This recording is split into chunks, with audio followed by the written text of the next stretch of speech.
The Cobb County Board of Commissioners meeting this November 18th of 2021. I'm pleased that we have Pastor Xander Berger of Burnt Hickory Baptist Church with us today. He will be providing our invocation. The pledge is to be provided by Captain Michael Bell of Fire of Station 19 C Shift.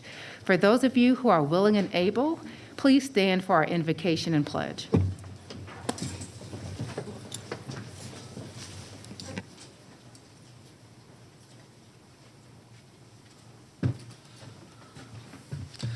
Let's pray. Heavenly Father, we come with a spirit of thankfulness. We are thankful for all those who have gathered here together with an idea and a hope that we can improve that which we live in. Father, we know that the world is broken, and we seek to improve it in all the ways in which we can. So I pray for a spirit of peace, for a spirit of kindness, that our tongues might be laden with grace, so in all of our efforts and all that we try to do, we will seek to just honor you and honor our fellow man. Give us wisdom and justice and moderation for all that we do. It's in your heavenly name in which we pray. Amen. Amen.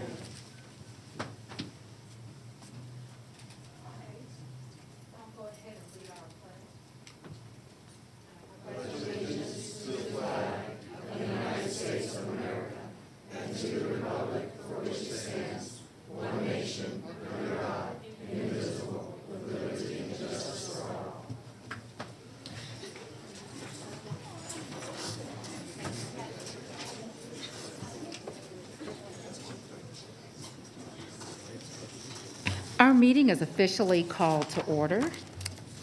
And Commissioners, I'm going to ask for you to indulge me for yet another change to our agenda.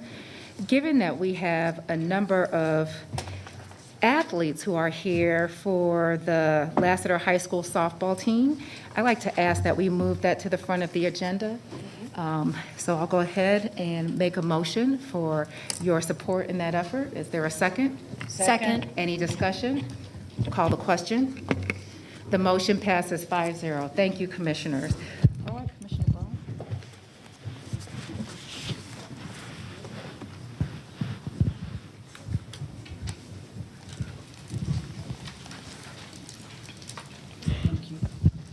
So this is very exciting. Tonight we have two championship teams, Lassiter and Sprayberry, girls. So I'd like to ask Lassiter, because they're the largest crowd and we'll be able to clear the room a little bit, to come up first with their coaches and the team, the girls, and also Principal Chris Ritchie, and our two school board members, David Banks and David Chastain, are here. So I'd love for y'all to come up with them.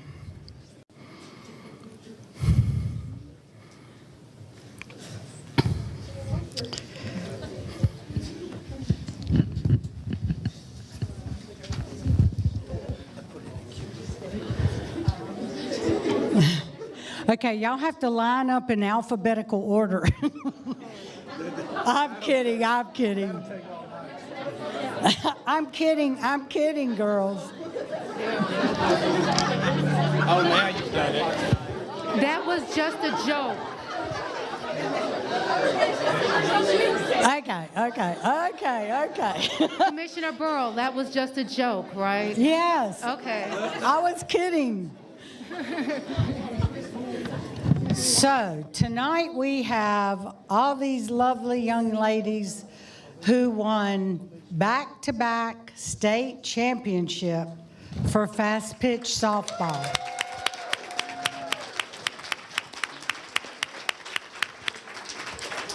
And then we also have Coach Brack Barton. Raise your hand. Well, come out here a minute. And Coach Jason Campbell. There he is. And Coach Dave Zinnershine. Is he here? He's here. And then, of course, you all know David Banks, who's the school board member that represents Lassiter District, and David Chastain, who represents Sprayberry. But they'll both be back up here when Sprayberry comes up, too. So I'm going to read one of the coaches' certificates And then one of the girls' certificates, and then I'll let you all come kind of distribute them later and ask y'all to say a few words. So, Coach Brack Barton, the Cobb County Board of Commissioners congratulates you on a successful serving as coach of the Lassiter High School Lady Trojans fast pitch softball team and leading them to win the state championship 2 years in a row. With your guidance, the team was able to build physical fitness, emphasize teamwork, and enhance strategic thinking. Your coaching skills and expertise helped the team achieve greatness, and we thank you for your many contributions to better our youth and community. We wish the program continued success.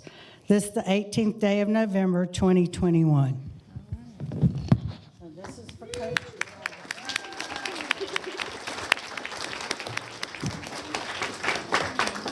Coach Campbell. Oh, he's way on the end. It's coming. And Coach Zinnershine. Okay, now to the girls, the champions. All right. Erica Bennett. Where's Erica? Congratulations. Okay, this certificate of achievement is presented to Erica Bennett. The Cobb County Board of Commissioners would like to congratulate the Lady Trojans, Lassiter High School's fast pitch softball team for winning the state championship and claiming the title 2 years in a row. We want to salute you for playing at the top of your game in this challenging sport. You helped the team achieve greatness with your commitment to athletic excellence and teamwork. We wish the program continued success. This is the 18th day of November, 2021.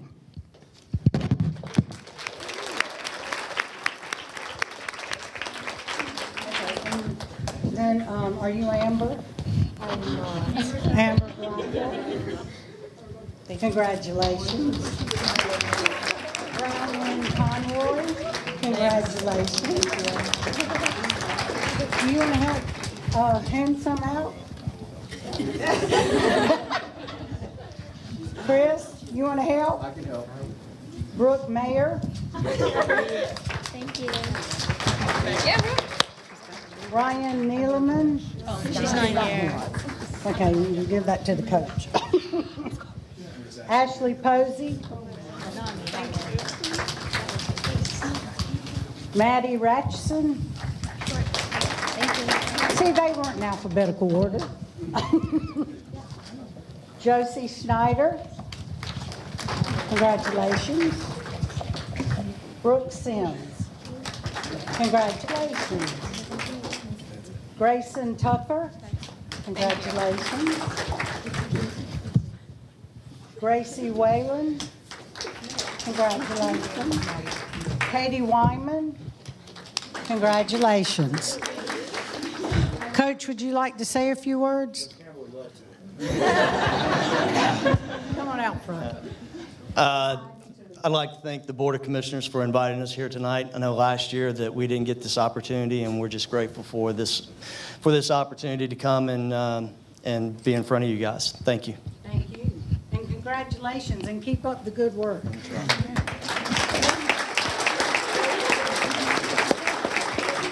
And now we have to get a picture. It's going to be challenging.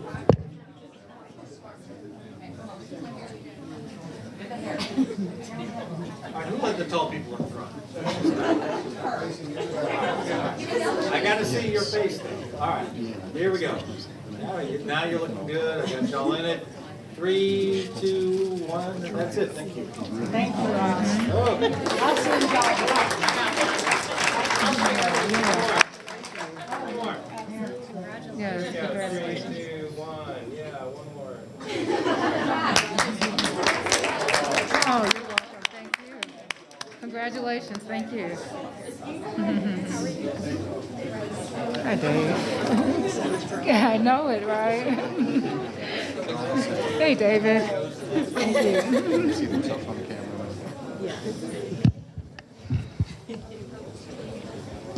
You gonna stay? David, are you gonna You stay? want to stay or you want to? David Banks. Are you gonna stay for Sprayberry or no? Are you gonna stay for Sprayberry? Sure. Yeah. Might as well. Okay, now, Sprayberry Yellow Jackets, girls softball.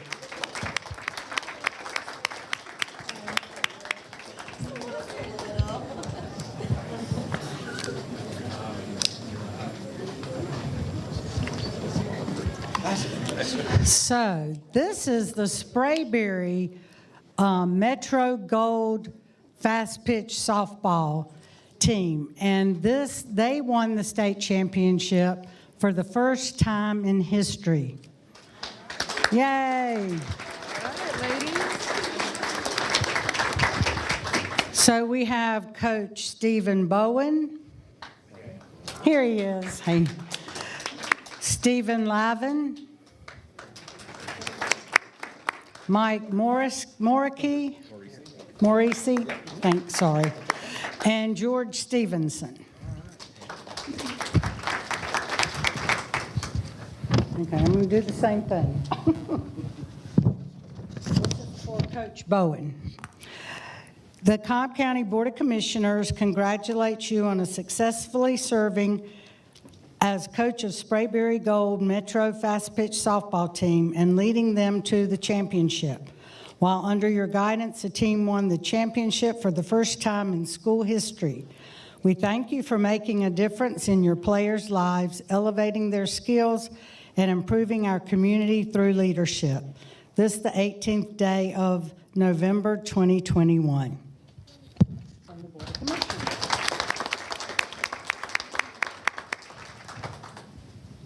Steve Levin, Morrissey, did I say that right?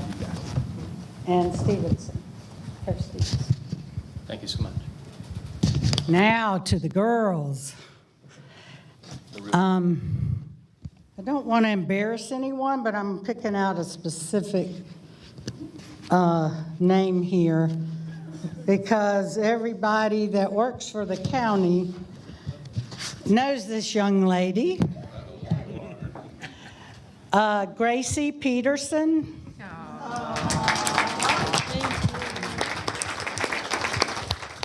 And her mom and dad are here. Our zoning director, John Peterson. Do you want to come up? We'll get the parents up and for the picture. How about that? Okay, Gracie. The Cobb County Board of Commissioners would like to salute your achievements in the Sprayberry Gold Metro Fast Pitch Softball team for winning the championship for the first time in school history. We want to recognize you for playing at the top of your game in a challenging field. Your achievement reflects your commitment to athletic excellence, and as champions, you demonstrate your outstanding personal commitment, your skills, and represent the best of our community. We are proud of your win and dedication to your sport. This is the 18th day of November, 2021. Congratulations.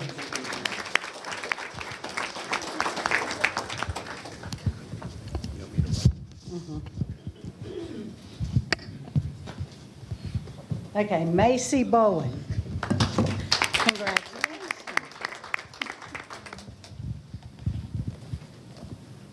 Shona Bowen. Yes. Cool. Haley Lavin. We know who you belong to. Lila Morrissey. Lily Mae Norton. Congratulations. Kelly Pekkanen. Is that right? Thanks. Congratulations. Bella Puleo. Is that right? Congratulations. Jordan Simpson. She's not here. Ellie Kate Stevenson. And would you like to say a few words? Yes. Thank you, Board of Commissioners, for recognizing this team. As you can see, we have a very diverse group of young ladies, 7th and 8th graders, who really came together this year to do something that's never happened in Sprayberry history, and we're hoping just to build off of that teamwork and momentum and continue their success in the classroom and outside of the classroom. So great job, girls.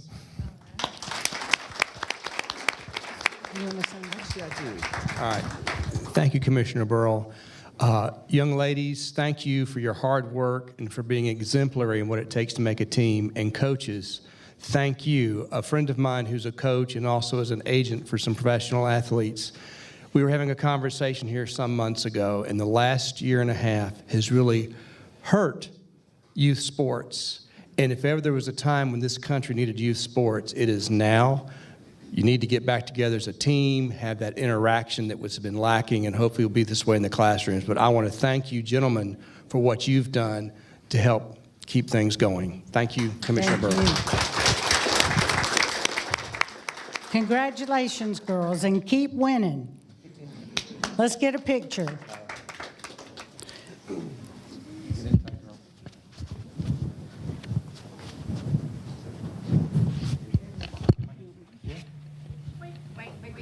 Oh, get the trophy. There we go. We brought the trophy. All right. Well, I couldn't get a World Series trophy here, but we got the Sprayberry trophy here. All right, here we go. 3, 2, 1, and one with the trophy over your head. Come on. There you go. Perfect. Thank you. Stay here. Stay here. Parents have to get their shot.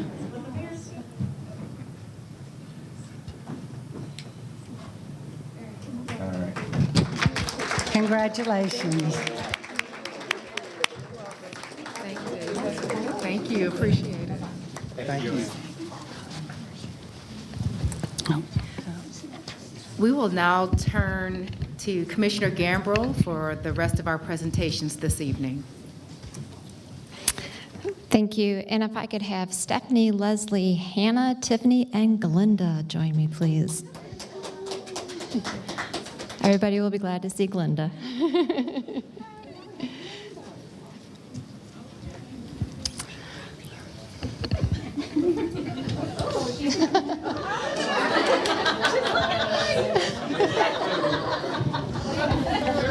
Somebody's got dog treats back there. Commissioner Burrell has pulled.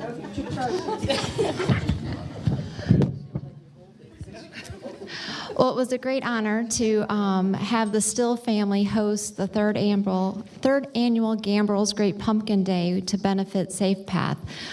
Still Family Farms is a 9-generation farm here in District 1, and I so appreciate you sharing your resources with us to help raise funds for Safe Path.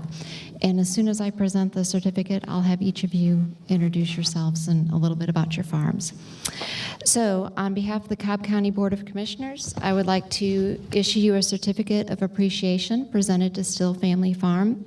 The Cobb County Board of Commissioners thanks the Still Family Farm for its continuing efforts in raising money and supplies for Safe Path Children's Advocacy Center. Your contributions assist many children who are victims of abuse, neglect, and trafficking. Your beautiful farm's legacy and operation, including its generational heritage, deep roots, wonderful food, and stories are appreciated by many, especially during Commissioner Kelly Gambrell's annual Great Pumpkin Day. These values greatly benefit Safe Path's missions. Thank you for your impact and graciously sharing your farm with the community. Presented this 18th day of November 2021. And now I'll have you tell a little bit about your farm. My name is Leslie Still Oob, and I'm joined by my cousin Stephanie Still Davis. Our dads are brothers, and we represent a part of the 8th generation to live on our farm on Macklin Road. And it is our great honor to get to steward it. We get to open up to the public for a few weekends every year and invite our friends and neighbors to come and enjoy what a beautiful place it is. But Commissioner Gambrill invited us to leverage the pull that a place like that gives to support Safe Path. And at the time, 3 years ago, we had never even heard of Safe Path, which was a tragedy in and of itself. So Safe Path does advocate for children within Cobb County that we don't like to think about it happening, but it does, and they are victims of neglect and abuse and trafficking, little bitties all the way up to teenagers. And Safe Path then, of course, needs our support. They do fantastic work. They provide a place for the agencies within the county to work together and to network and to advocate for these kids within the system, to fight for justice for them. And they also do like immediate triage. Like these kids, this is the very worst day of their lives, and these kids will come to Safe Path and their immediate needs are met. And you know, what good is faith if you can see that a person has a need for food or shelter and you don't do anything about it? So it is our honor to get to support them. So what we do, we partner with the commissioner for one day, and we donate $1 for every ticket that comes. Also, the commissioner and her staff, Ryan and others, they do a pumpkin carving contest, and you vote with your money, because that's what we're about, right? You got to put your money where your mouth is, and that becomes the fertilizer for the great work that they do to grow and sprout into something new, give us new life. So between the commissioner's office holding the voting contest, our concession stand ladies donated their tips, the police officers and the fire department and other public safety officers insisted on paying for their meals, and we absolutely would not have it, so we put that money back in the kitty too. And so all together, we were able to do the easy work of putting resources back to Safe Path. And Ryan, can I grab that from you? Is that okay? All right. So then, we get to present to Safe Path $2,727 this year, and next year we'll do better. Thank you guys so much. My name's Hannah Gieslin. I'm still getting used to saying that. I got married on Halloween, so I had to rehearse it a couple times. But this event is absolutely one of my favorites, and I was super bummed I couldn't be there this year because I was doing my bachelorette party. But, you know, priorities. But Tiffany and Glenda were able to be there, and you hit the nail on the head perfectly. Like, from us having these community events, that allows us to be able to give so much more back to the community and back to our clients, because number one, it's really about education. And like you said, you didn't know we were there, and a lot of people don't know we're right off of Whitlock Avenue, and we're a great resource. So just getting that out there, and then of course, second is the money. We're a nonprofit, so always the donations, always the money coming in. But I'll turn it over to Tiffany to sort of tell a little bit about Glenda, the real star of tonight. Hey, everybody. Oh, this is Glenda. She joined us this year, back in July. She's from Canine Assistance, a school there. She's a fully trained service dog, and she's our full-time community service dog. So she works with me. I am a full-time therapist. I have a caseload of kids who have been abused, and she sits in all my sessions with me. We also work with families when they come in. Like she said, we meet with kids on the first day that they're there. So she helps provide comfort and smiles on hard days. And we're really thankful to you guys to provide the support to us, because we couldn't do all of this without you.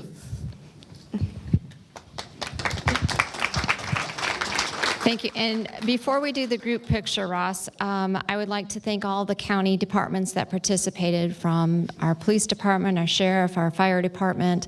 Thank you for being out there with us that day. And then also all the staff that donated pumpkins to our contest. So our winner this year was our Cobb's Parks, which was the North Georgia State Fair. So if you could come up, please.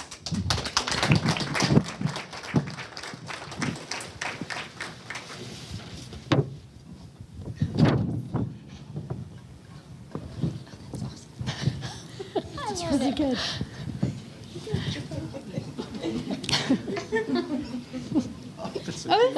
So cute. And second went to the Board of Commissioners on behalf of Ryan Williams and his pumpkin dino egg.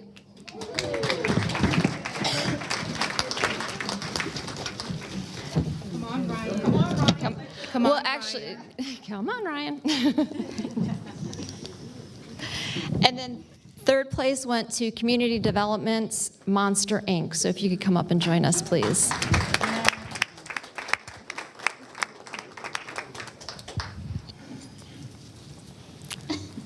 Thank you very much.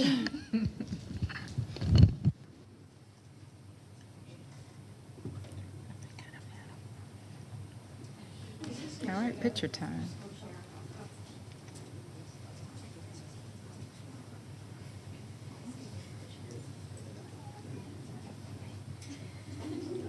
All right, here we go. 3, button.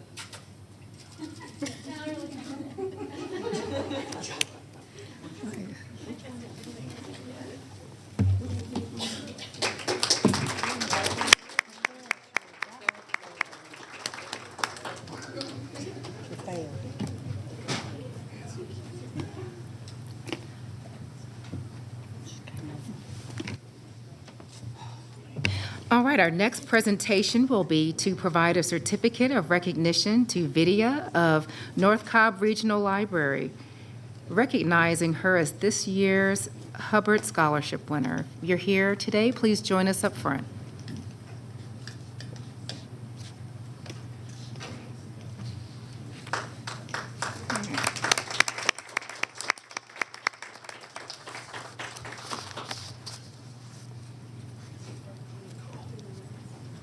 That's okay. Yes. Hi, Vidya. How are you? Great. It is with great honor that I get to present you with a certificate of recognition. The Cobb County Board of Commissioners salutes you for earning this year's C.S. Hubert Scholarship. Your dedication to Cobb County's public library system and the North Cobb Regional Library Branch does not go unnoticed. Thank you for all your hard work and service as the Creative Space Coordinator, and especially for your work involving the STEAM program, ALA's Ready to Code, the Community Garden, and Women in STEM. Your efforts in founding the North Cobb Library's Girls Who Code chapter is inspirational. We are proud to have you an employee like you serve Cobb County and its people. This, the 18th day of November, 2021. Do you have to say anything? Thank you. Okay. She just says thank you. And before we take a picture, is Nicole Knox here? You are right. I'm sorry. Hi, Nicole. Nicole Knox is the one who wrote the 2 recommendations for Vidya to receive this award. And Mr. Steve Powell, he's our regional manager. They're the ones who always write all my recommendations. Oh, well, I will speak, I guess. Here with me today is Nicole and Steve, and I mean, everything I do, it's only with their, support. I can't do it without them. And I bug them for so many recommendations, and they write amazing recommendations for all my efforts. So thank you so much. And we'll have to get with Ryan. So Nicole, I would like to present you with this certificate. The Cobb County Board of Commissioners salutes you for your incredible leadership as the manager of the North Cobb Regional Library. Your continuous strong values, including allocating your staff with resources to grow and shine, is inspirational to us all. Your employees boast about how warm, compassionate, and fair you are. Your focus on community advancement is beyond exemplary for all.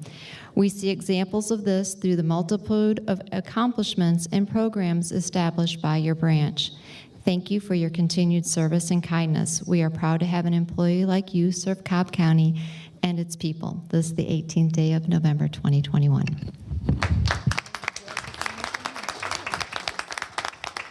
Thank you, Commissioner Gambrell, and our commissioners. I just want to mention our director, Helen, who's recovering, at home. She had surgery this week, and she wanted to be here with us. And she's such a supporter, and Mr. Tanks, and we just have incredible support. So thank you, and I ask everybody to get a library card. I do want to say, just for the county, that I started off as part-time putting books on shelves, and this county gives you an opportunity, it gives you educational opportunities, and now I manage what I consider the best branch in the entire county, and that's due to the opportunities the county gives its employees. So thank you.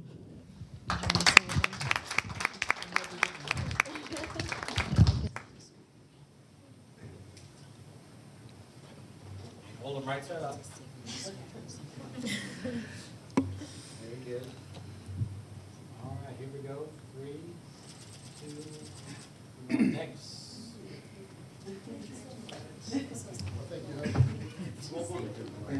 Congratulations. Paparazzi. They have another one.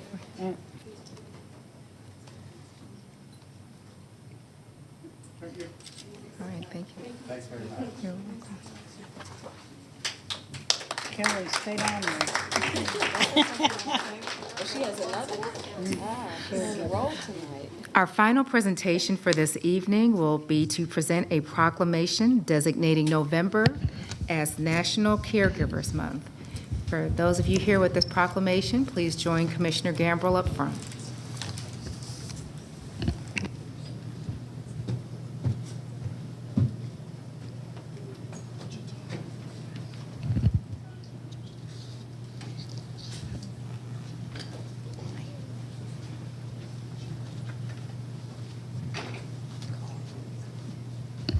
Bill Tanks.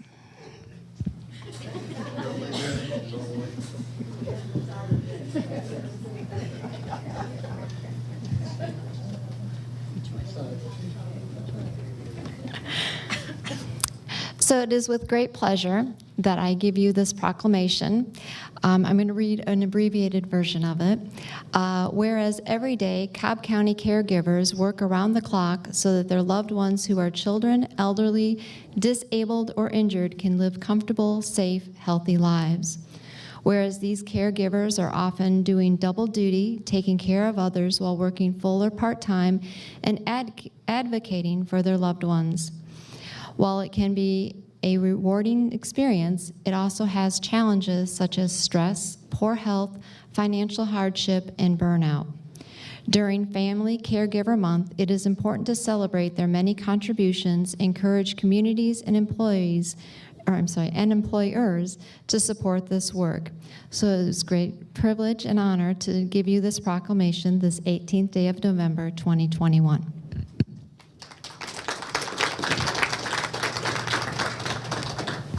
Thank you very much, Commissioner Gambrill, and to the board and Chairwoman Cupid. It is always a nice opportunity to have an awareness brought to what we call an invisible workforce.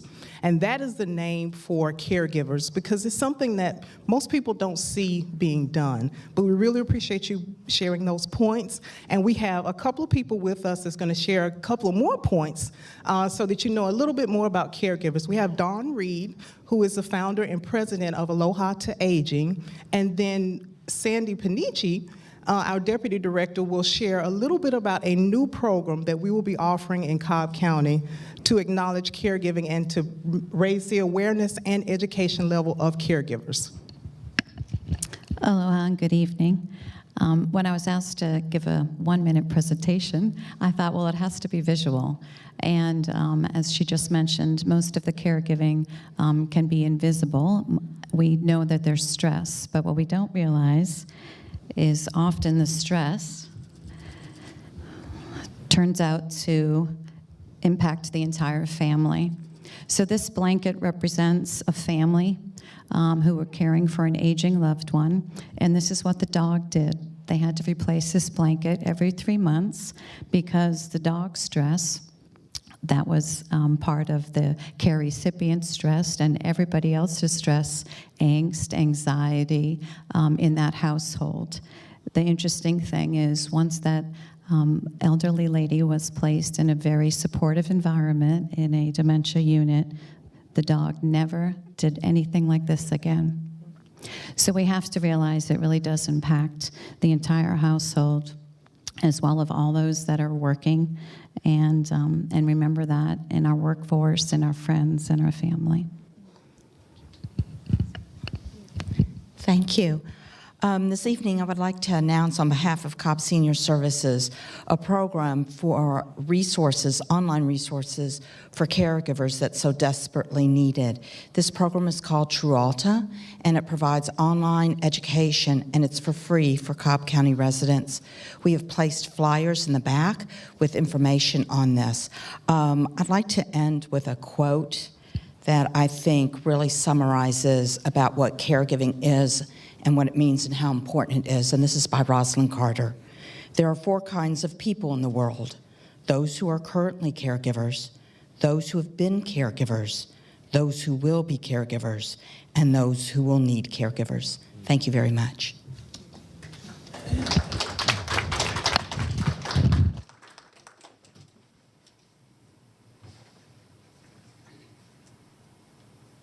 All right, here we go.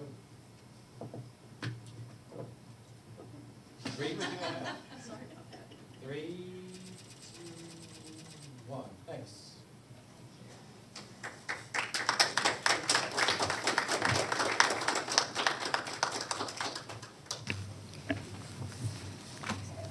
Thank you, Commissioner Gambrill, and also Commissioner Burrow, for your presentations this evening. We will next move into our public comment session, and I'm so used to seeing you down there, Bill. You know, it's Yes, good to see you it's up here great to today. rejoin the board up here. Chairwoman, as the board provides the podium for public comment, it's again appropriate for us to review the related meeting rules. Please state your name, and if you're speaking on behalf of an organization, all comments should be addressed through the chair. Public comment is not a dialogue with the board, but an opportunity for the speakers to provide their comments to the board. The comments should not be impertinent, derogatory, offensive, or slanderous. To that end, the board encourages, regardless of the topic, the audience to be respectful and courteous to the speakers. Everyone attending this meeting should give others the right to both listen and be heard by treating others with civility. Statements made during public comment portion do not necessarily reflect the opinions of the board or the administration of Cobb government. And remember, a timer is on the podium. Mr. Siphon, I see that you're ready. And it is 5 minutes for you to speak. Ron Siphon is the first speaker. Thank you. Good evening, Commissioners. I'm Ron Siphon. I've read your new FAQ about replacing the zoning code. The FAQ is really just a diversion. It answers questions that the county decided to ask and answer. It does not address the issues raised by the community. In addition, you can say whatever you want in the FAQ, but what the FAQ says is different than what the RFQ asked the consultants to do. The FAQ claims that Cobb County intends to preserve the character of Cobb's rural and suburban neighborhoods. But the RFQ only discusses, quote, preserving the unique character of the county's more rural areas, unquote.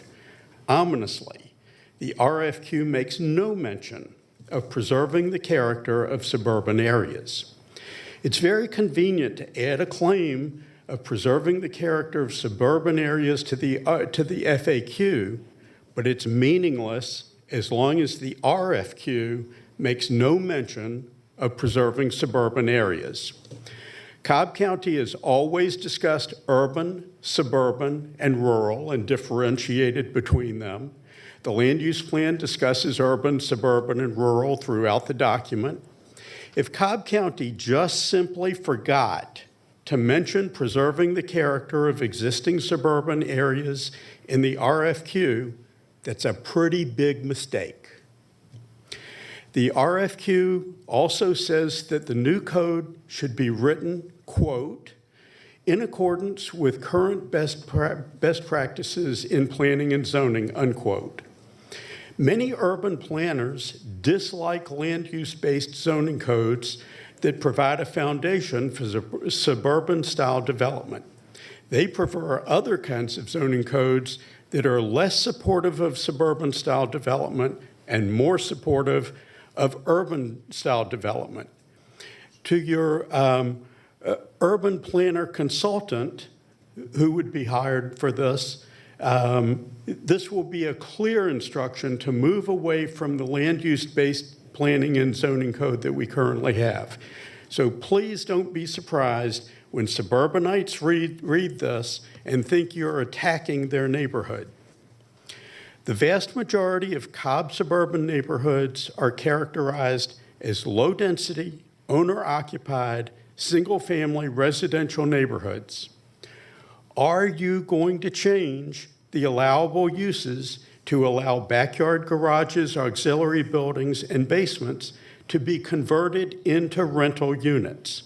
If you do that, and in a, let's say, 100-home R20 subdivision, if only a quarter of the homeowners decide to turn their home into a rental business, then you will have effectively increased the density of that neighborhood by 25%.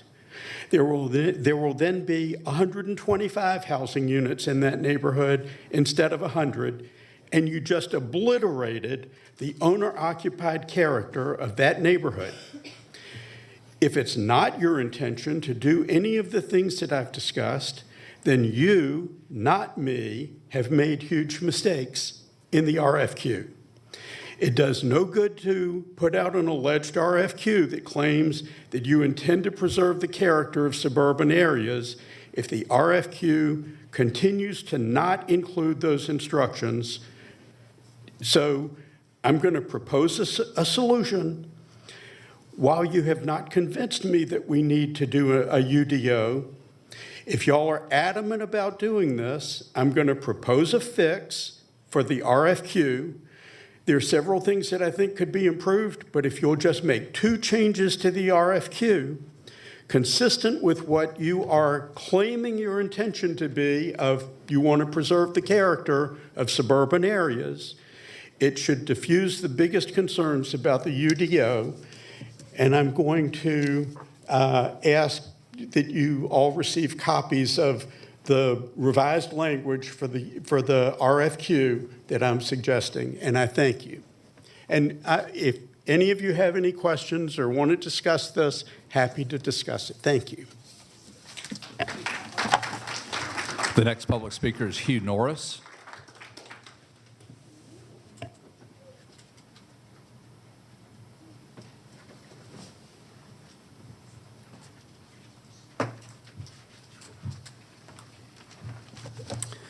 Good evening, Commissioners. Hugh Norris here, a 25-year resident of Cobb County.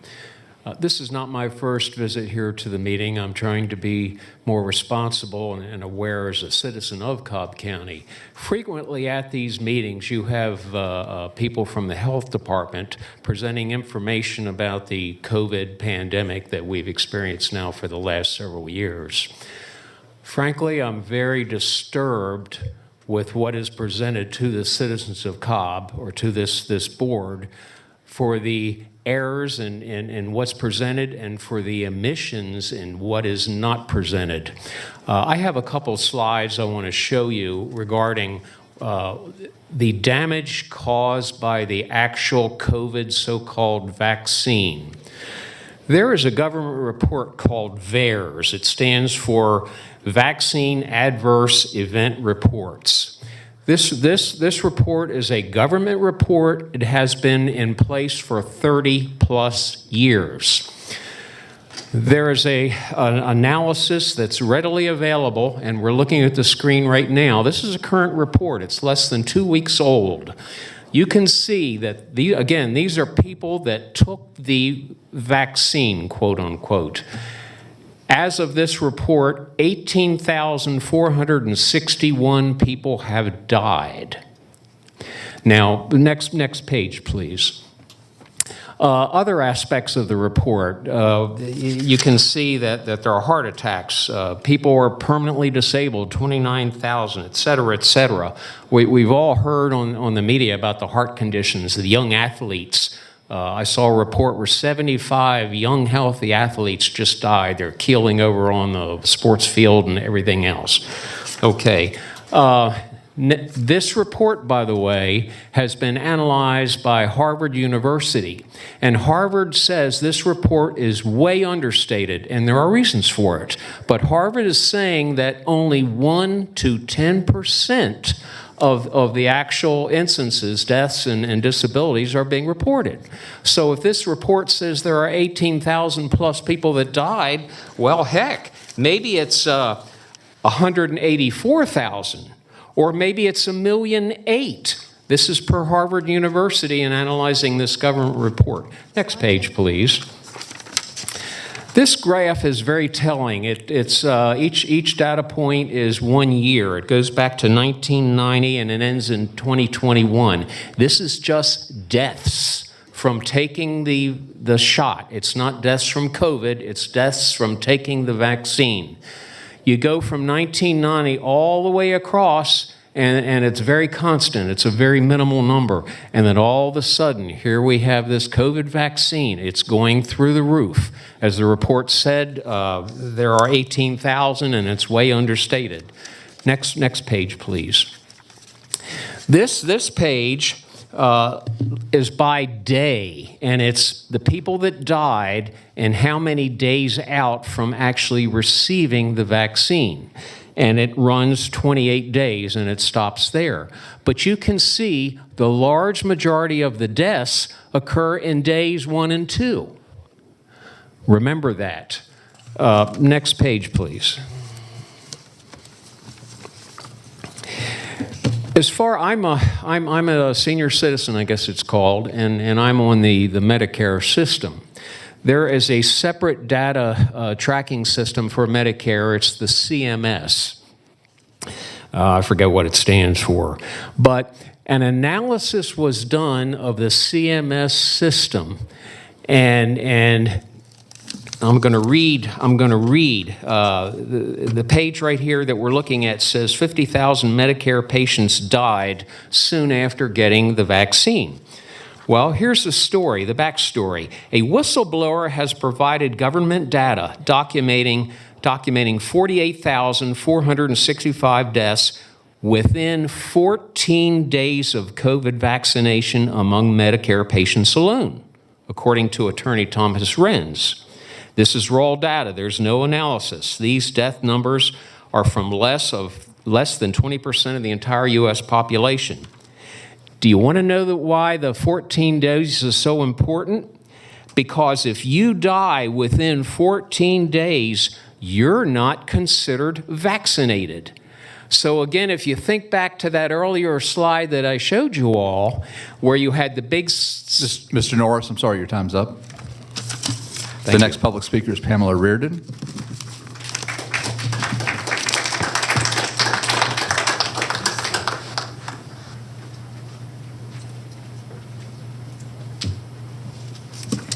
Good evening. I'm Pamela Reardon. I'm a Cobb citizen and taxpayer since 1999. I'm increasingly concerned with the runaway spending in Cobb County, which is being rubber stamped by this board every meeting and many times in consent agreements or agendas, which include millions of dollars in each item. Just because staff comes to you with these grand requests for more hiring and more facilities expenses, you do not have to grant them. We do not need to compare ourselves to Gwinnett County. Why not strive to be more efficient with our resources that we have? Today in work session, it was apparent that we are doing too much building and renovating and expanding. The request that the first gentleman wanted to come for was multiple millions of dollars, which I was astounded and almost fell off my chair. Look at that beautiful new police academy they cannot even let the community use, that the building the taxpayers funded. When is this going to stop? When you keep hiring, you now have the ongoing expenses of benefits and pensions. We already cannot keep up with the pension fund. I know that you will soon say that we need a millage increase to cover all these new spending items, even though the tax digest this last year grew enormously. And this year, because of the property taxes went up sometimes more than 50%. You choose not to be equitable, to use a word that has become a destroyer in our country, and reduce the rate, but kept the overage and spend it endlessly. This country must get a grip on, or this county, sorry, must get a grip on this attitude that the taxpayers have endless funds. If you hadn't noticed, some goods and services and prices have almost doubled from a year ago. And no, it's not temporary. I think there is a group in this country and this county that missed economics and finance classes. We are heading over that cliff very fast. Next, you're paying a consultant $80,000 to $100,000 to do a 2040 plan, which is a waste of money. There is nothing wrong with the current zoning, which has just been updated last year. The commissioners and zoning department must just abide by the current zoning laws, unlike the last 4 cases that were heavily objected to by the surrounding communities. We do not want UDC/UDO zoning. We do not want to lose our single-family neighborhoods. We do not want all this social justice. We just want to live free and happy and unencumbered by taxes ever increasing and increasing crime with the UDC high density. Just look at Buckhead. We do not want more taxes. We do not want a transportation or mobility tax ever.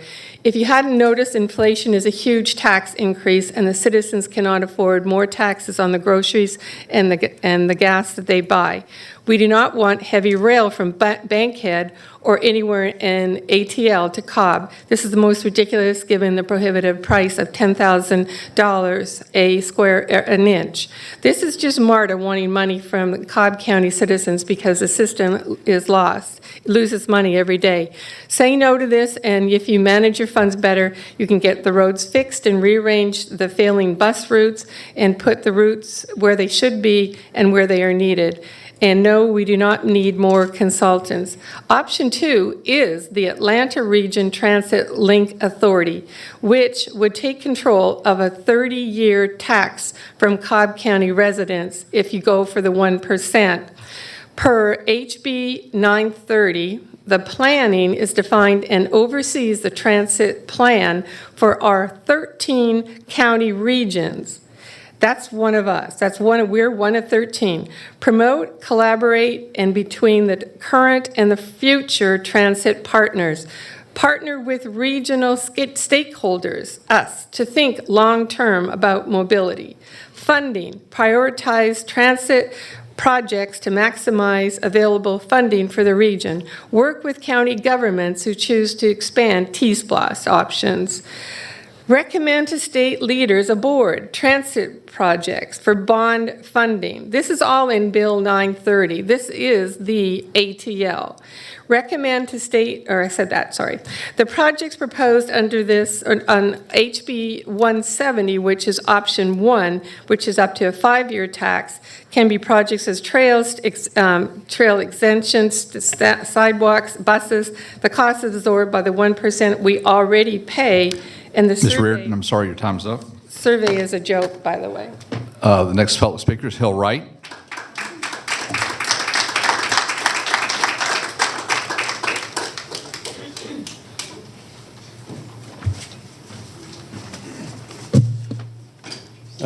Milk, bread, potatoes, tax increase. Oh, I'm sorry, excuse me, the wrong page. Hill Wright. It's been a little over 2 months, and it seems like the 4 of you sitting up there don't get the serious impact of the storm and flooding that's been in our community. The people get it, like the family that no longer has a bridge to their house. They have an 89-year-old mother who can't get out of her home, and God forbid there's an emergency and an ambulance crew has to ford a stream to get her out. You okay with that? We had a good town hall last night to discuss the challenges people face like this. The interest of the people in fixing Cobb's broken stormwater management is growing every day. People are looking forward to the town hall with Commissioner Burrell, Chairwoman Cupid, and Commissioner Richardson on December 2nd. They want to look their elected officials in the eye tell their stories about the distress they're going through, and to discuss the solutions that are needed. We can't begin to think about solving problems of the future when there's no plan, no thought, no solutions to solve problems of the past. We can't build a shiny new house on top of a house that's crumbling and crushing our people.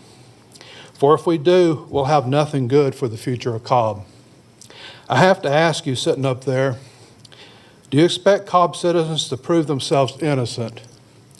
Do you expect them to have records to prove themselves innocent the county hasn't kept? Do you really think the citizens went around putting in massive stormwater infrastructure all over the county to serve other subdivisions, commercial areas, and county properties out of the goodness of their heart? Do you believe it's okay to bankrupt people and drive them from their homes they love and struggled for? Do you think it's okay to crush retirees with a mountain of debt just to pay for Cobb's past sins? Where's the humanity that you would do this to people in this county? Who among you have stood up and questioned this? When are you going to start fighting for these people and getting them help? How long do people have to wait? You don't even know what to ask for because you've never given the focus it needs. I've gone around and seen the heartache left over by the response to this storm. People are hurt and left with no hope. What they see is an inept, uncaring, uncompassionate officialdom. The only thing they can do is fight. If you don't stand up for your people and start questioning this, how are they going to survive? It's time to make this the first priority, not the last. Thank you. Monica Delancey.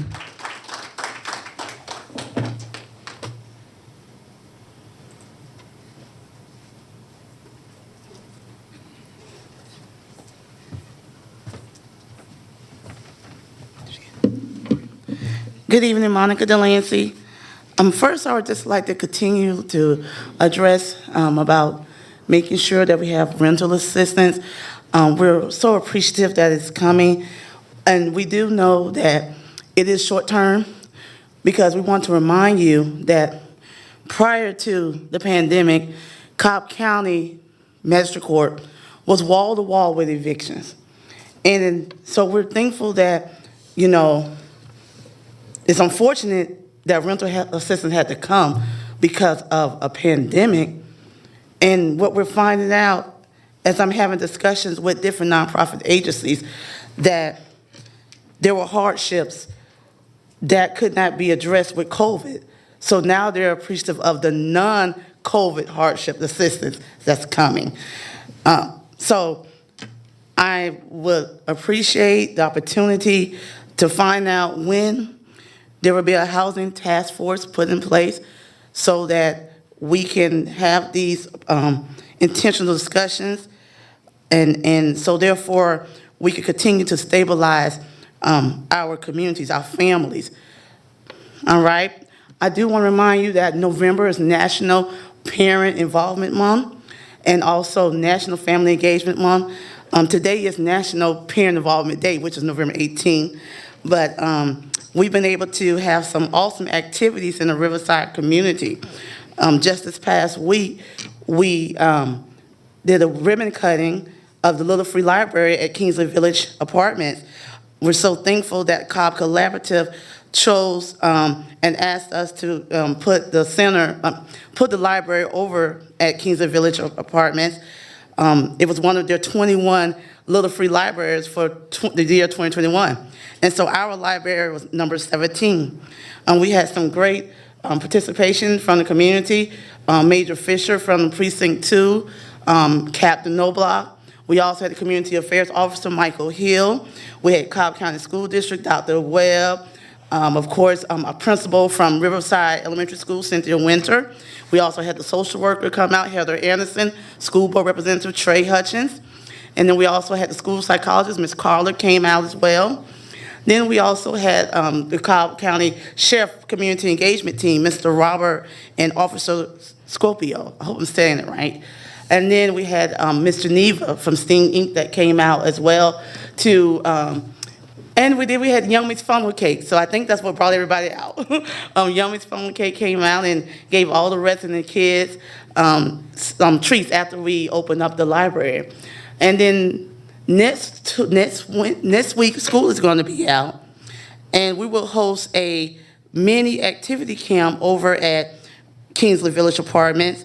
In addition, that evening will be a family engagement night that will be supported by a grant that my son wrote. My son was able to be awarded a grant for $250 from the Power of Youth Foundation. And so we will be having a family game night.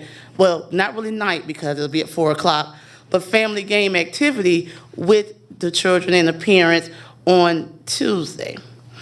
And so I also want to remind us that Thanksgiving is next week. I do want to take this time to thank Must Ministries mobile food pantry bus. If you're not seeing it, it's awesome. They're making their rounds. They've been able to set up at the South Cobb Recreation Center this Saturday. They've already been out to Kingsley Village Apartments.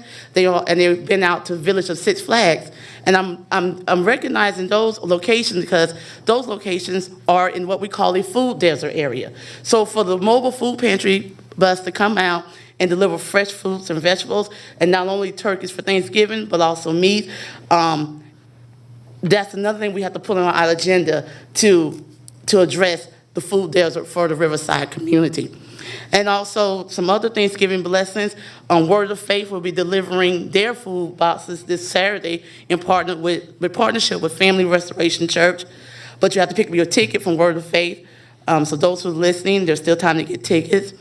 And in addition, on Monday, Hope Outreach Center will give out turkey food boxes in partnership with First Christian Church of Mapleton with Pastor Barry. Oh, yes, and Pastor Barry and Barry Krebs came out on last Tuesday as well, so I can't forget them. And then also tomorrow morning, Sweetwater Mission will give out food boxes from Waverly Park. So I just wanted to say that. Happy Thanksgiving and stay thriving. Gibby Thrift.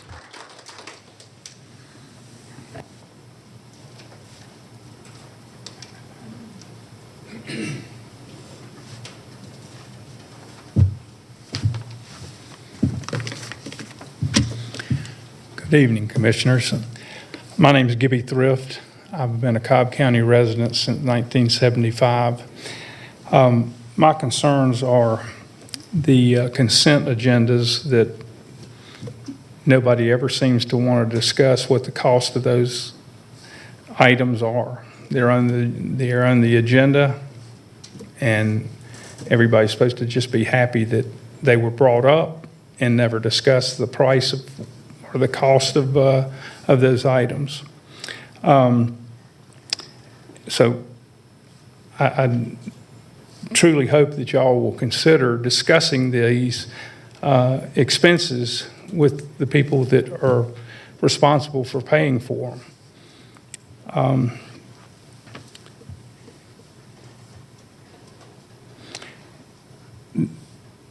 The outside special interest that are driving these decisions that change our community and commit our future tax dollars potentially or forever. This issue with trying to bring MARTA into Cobb County, once again, I mean, I can remember when I first moved to Cobb County, it was a few years after MARTA was formed. Cobb County didn't want it then, and from what I see, Cobb County doesn't want MARTA now. It's too expensive. The ridership is, according to MARTA, is only 4% of the population. That's a pretty poor return. I mean, I don't even know that it would pay for the repair of the buses, which is another issue altogether, because we don't need buses that are riding around with less than 1% full. We could have smaller buses, but I don't think that that's been an issue that anybody has brought up.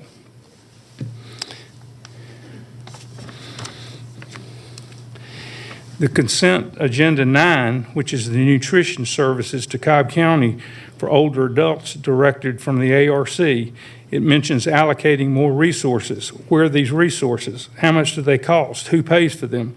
Why is county government getting in the middle of something that outside charities should handle? Government should not be involved in the charity business with our tax dollars. If this item is on the regular instead of the consent agenda, we could hear the discussions and learn more about it.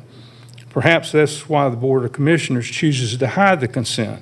Stop taking grants from major strings attached that eventually cost us more than they are worth. It appears to us that there are over $30 million worth of items on the consent agenda with little or no details. This is how the county gets into budget creep and always seems to come back to us for future tax increases. We're requesting that our elected officials be more transparent and show fiduciary responsibility with our tax dollars. Thank you.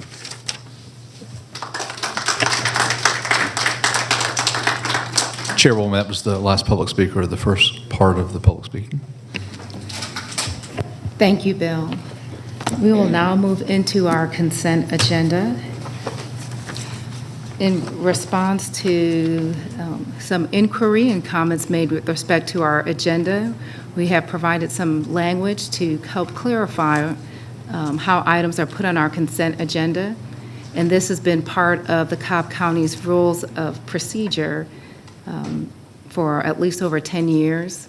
For the 8 years that I've served on the board, some of the items that are being referred to, concern for consent agenda, have been a part of this the board's consent agenda.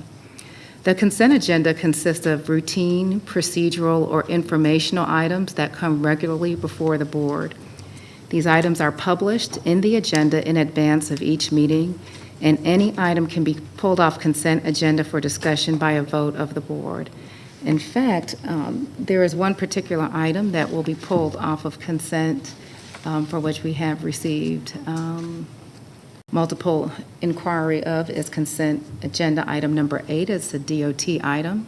So we will pull that and hear that after approval of the consent agenda. The consent agenda is not hidden. It is made public. We also put these items before the public, before the meeting and after the meeting. It's published with the agenda.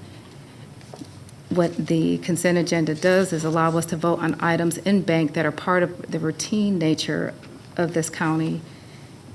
It does allow us to address some of these things with efficiency. But again, these are things are typically routine in our function of county government. So with that, board, we do have a consent agenda that has been revised. There is item number 6 that has a small revision that commissioners should have received. Also, agenda item number 37, we will need to take a vote to add that to, that will be added to our regular agenda. So why don't we do that after we do consent. Let me look at my tab numbers. I have that non-agenda item CAO regular. Give me one moment. I'm not sure. Give me one moment.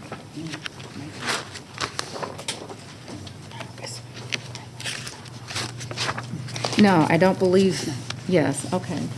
Okay, thank you. There's some discussion of whether or not agenda item number 37 was to be added to consent. That's not what I have here. Yeah, I'll be happy to present it. Yes, why don't we have that presented That'd be after the fine. consent agenda? Thank you, Bill. That's okay, Commissioner. Okay, with that, I have number 8 to be pulled. Are there any other items that commissioners have desired to be pulled off of consent? Okay, with that, I make a motion that we approve the consent agenda as revised. Is there a second? Second. Is there any further discussion? Call the question. Thank you, commissioners, for your approval. We will now move to consent item number 8, which was pulled for discussion.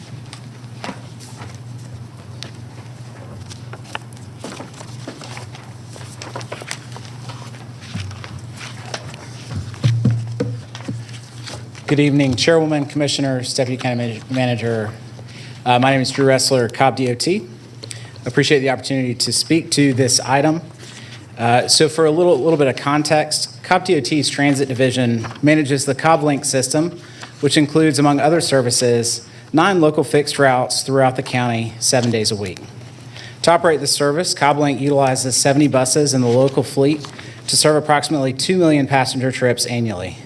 The buses in this fleet are used interchangeably on the local fixed route system. Therefore, it is necessary that the fleet be consistent and comparably sized to provide redundancy when a bus must be taken out of service for repairs. Further, the buses must be appropriate for typical maximum loads rather than average system loads. So the size of the buses in the local fleet are 40 feet with just under 40 seats. That's sufficient to serve our routes with the highest ridership, primarily Route 10 and Route 30, that often have maximum loads of 50 or more individuals. So within the fleet of 70 local buses, there are 12 that are in need of replacement. These buses are an average of 12 years in age and 625,000 miles. Existing FTA grants, as previously approved and appropriated by the board, include funding for procurement of replacement transit buses. Available FTA grant funding will provide 80% of the $8.3 million cost. The required 20% local match is available within the approved Transit Capital Projects Fund budget. This investment also demonstrates maintenance of the transit system in a good state of repair in compliance with the FTA's transit asset management regulations.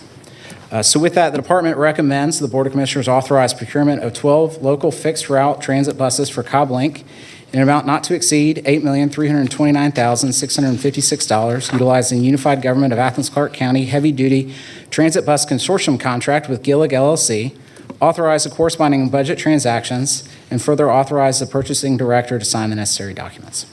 Thank you, Drew. Before we vote on this particular matter, I would like for the board to indulge me in going back to the motion for consent to add that the execution of the necessary documents is authorized by the appropriate county person. Excuse me, to authorize execution of the necessary documents by the appropriate county personnel. Second. Thank you. Is there any further discussion? Okay, we'll go ahead and vote on that. Call the question. Thank you. That motion passes. Thank you. We now have Drew's agenda item for number 8. Is there a motion to approve that agenda item? So moved. Is there a second? Second. Is there any further discussion? Okay, we'll call the question. The motion passes 4-1 with Commissioner Gamble in opposition. Thank you, Drew. Thank you. So we'll move to our regular agenda, beginning with item number 23.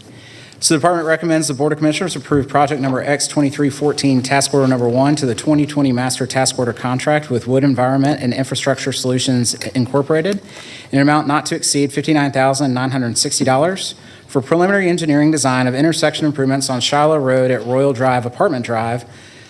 Authorize the corresponding budget transactions and further authorize the chairwoman to execute the necessary documents. Commissioner Gamble. So moved. Second. Is there any discussion? All right, we'll call the question. The motion passes 5-0. Thank you. Our next item is to recommend the Board of Commissioners approve a contract with Summit Construction and Development LLC in an amount not to exceed $1,060,117.82 for safety and operational improvements on Circle 75 Parkway at Windy Hill Road. Project number X2328, authorize the corresponding budget transactions and further authorize the chairwoman to execute the necessary documents. Commissioner Richardson. So moved. Second. Any discussion? Call the question. The motion passes 5-0. Thank you. Our next item is to recommend the Board of Commissioners approve a utility relocation agreement with Georgia Power Company in an amount not to exceed $90,223 for preliminary engineering and relocation of facilities on Circle 75 Parkway at Windy Hill Road, project number X2328. Authorize the corresponding budget transaction and further authorize the chairwoman to execute the necessary documents. Commissioner Richardson. So moved. Second. Any discussion? We'll call the question. The motion passes 5-0. Thank you.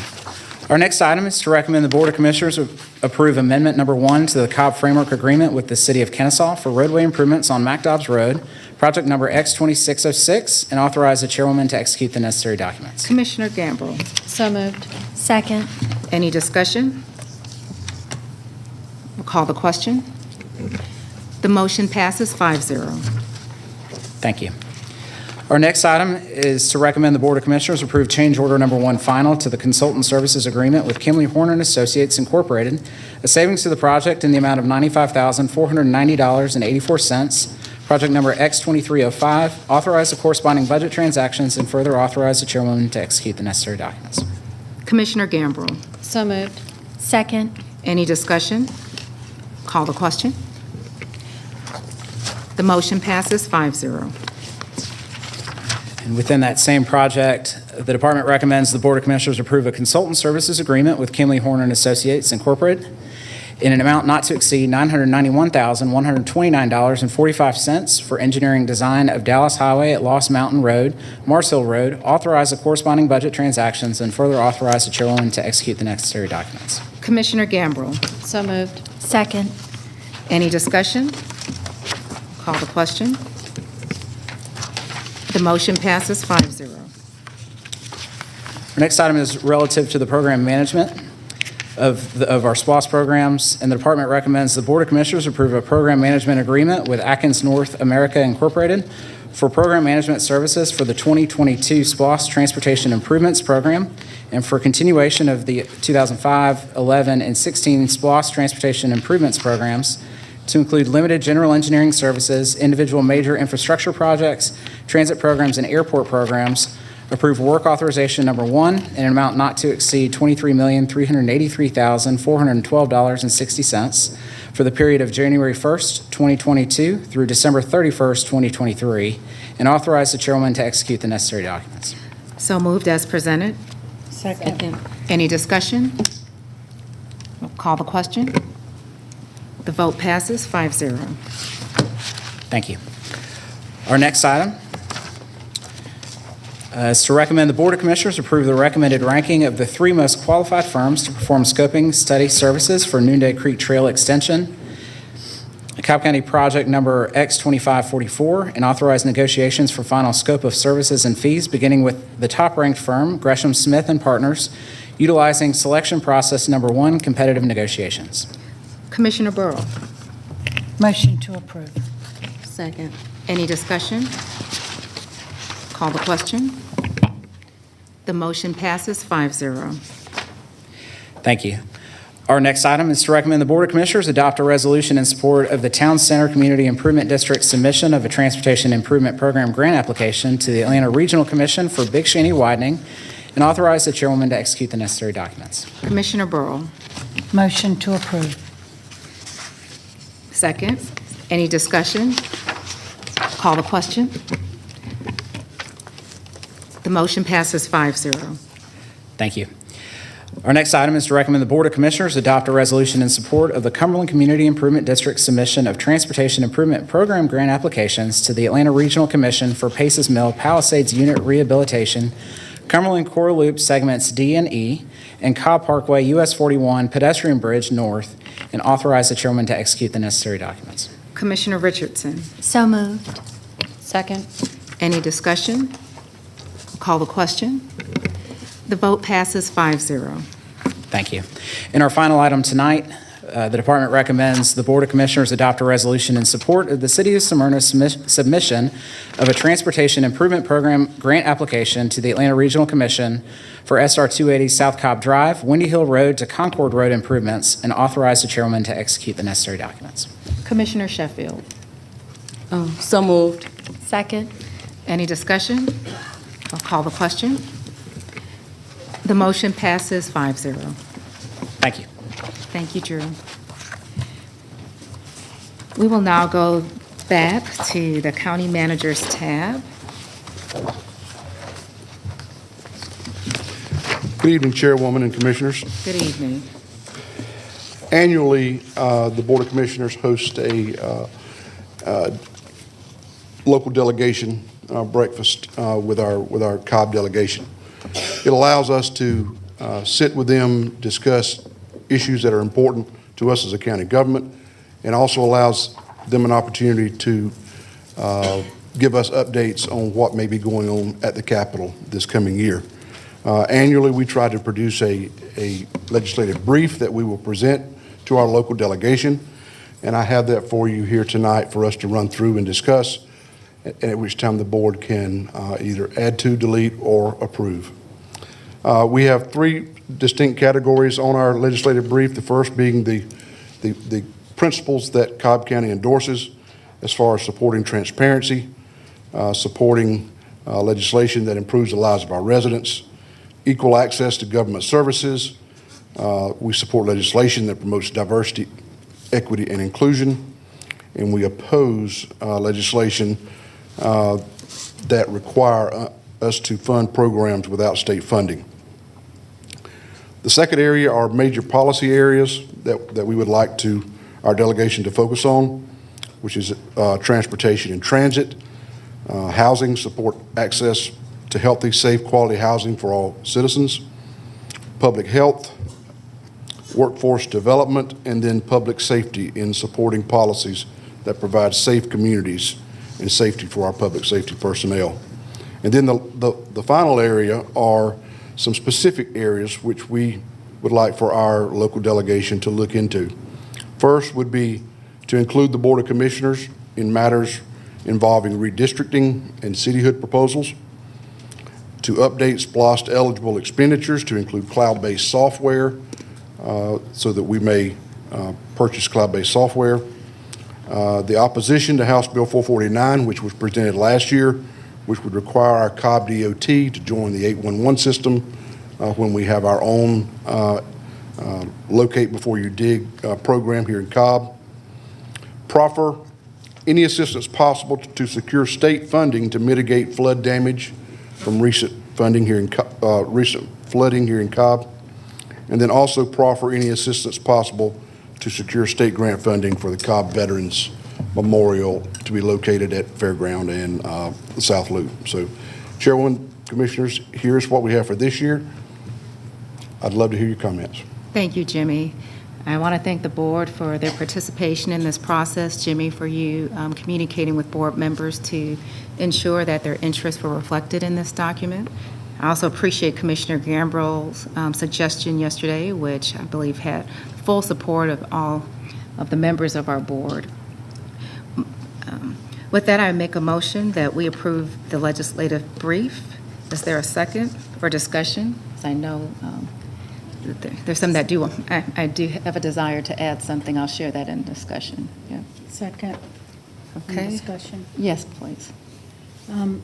Jimmy, did you say House Bill 449 for the utility or 449? Okay. That's what it says, but I didn't understand you. I'd just like to point out that some of these are kind of generic or broad, general scope. And any resolutions that we vote on, that we submit to the legislature for specific bills or legislation that comes through will come back to this board for approval. Yes, ma'am. So a lot of these are kind of broad. Some of them are specific to the needs and the issues that are at hand. But I just want it publicly stated that we will have to vote on each individual resolution regarding any of the bills or legislation that comes before us. Yes, ma'am. To educate the public even more so, normally what we try to do is once the session kicks in January, as the bills are dropped into the hopper, we will start picking out the ones that are going to really affect Cobb County government. And then we will have individual meetings with each one of the commissioners to get feedback on those bills as they come up. Any that there are a consensus on, either in opposition or in support of, that is what we convey down to our local delegation, and is done through resolution. Thank you. Yes, ma'am. Thank you, Jimmy. I appreciate you doing that last year. This has been the most inclusive I've ever seen of this board and weighing in on what happens at the state. And no, it's been a partnership, certainly with your office and going down to the Capitol and again, I just appreciate the commissioners' participation in this. Commissioners, I'd like to ask for your support in modifying or adding an additional focus area in reflection of today's conversation during our work session, to add a policy focus area to support policies that strengthen financial and environmental sustainability. And would like to get your support in modifying the motion to add that. Okay, I see some nods. Just wanted to know if there was some consensus for us to add that to the motion. Just To support environmental. to support policies that strengthen financial and environmental sustainability. Is that okay? Okay, I'm seeing some nods to modify the motion. Okay. Okay. It just means that as opportunities come up in the legislation that revolve in that area, that there would be a note that the commissioners are interested in learning more about those opportunities. Yeah. That's what that would mean. We want to make sure that we also stay current with interest in sustaining our environment. We also have, I think, turned a corner on our board where we don't want to just be responding to every financial pressure that comes up after the fact. We want to be able to ensure that the decisions that we're making are supporting our county and being financially viable into the long run. So if there's any efforts that can help to support that, that's something that we want to support. A case, or an example, is that we are very fortunate to be receiving funds from the federal government now through the American Rescue Plan. Prior, it was the CARES Act. And though, I think this is a once-in-a-lifetime occasion to receive hundreds of millions of dollars, there's a financial framework or tenet that states you should not be creating ongoing programs with one-time funding. And so as we get funding from the state or there are different opportunities, we want to make sure that we can put forward programs that are financially stable so that we are not in a position once those funds run out that we have to go to our county coffers to figure out how we're going to sustain those things. So we just want to be mindful of sound financial practices, but again, sound environmental practices, so that we are considering not only the impact of the environment today, but also for our future. So again, I think we had a robust conversation around that during today's work session.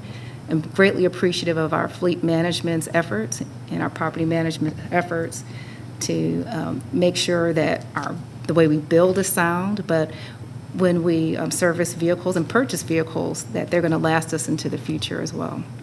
And so I appreciate the board's general consensus to have that added to the motion. Okay. Is there any further discussion?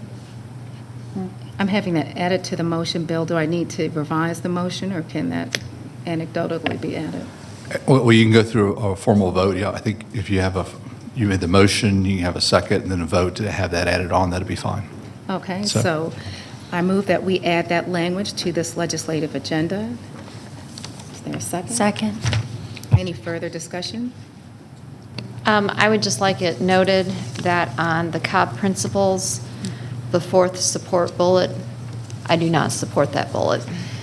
Okay, and for those that It's the support legislation that promotes diversity, equity, and inclusion. All laws should apply equally to everyone. We shouldn't be focusing on diversity, equity, inclusion. Okay. I believe the concern is that currently not all laws do always apply equally, and so the goal is to make sure that all laws do. And again, I will remain Understood. objected to that. Understood. I just want to make sure it's clear that the priority of the board is not to create a different view of the laws, but it is to support that laws are equally applied. Thank you, Commissioner. I think that clarification is important because sometimes people think equal services means equal outcomes, and that's not necessarily the case. And so we're looking to bring everyone up to this high level of service that we expect for everyone in Cobb County, but you can look across the county and again tell that's not necessarily the case. And so we just want to be mindful of that.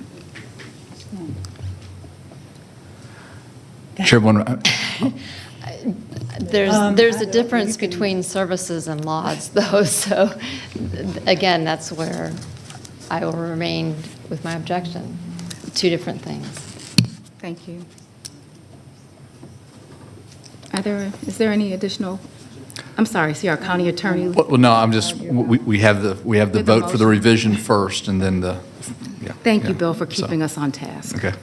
Okay, we have a motion, a second to revise the motion. We'll go ahead and call the question. Okay, the motion passes 5-0 for that revision. We'll go ahead and vote on the revised legislative brief, recognizing Commissioner Gamble's opposition to support legislation that promotes diversity, equity, and inclusion. I will move for the board support for the legislative brief as revised. Second. Is there any discussion? Yeah. Commissioner Braun? Is this to add your environmental? We already added it. We're just to vote on it. Oh, okay, I got you. All right, we'll call the question. The motion passes 5-0. Jimmy, thank you. Thank you. Look forward to working with you this upcoming January.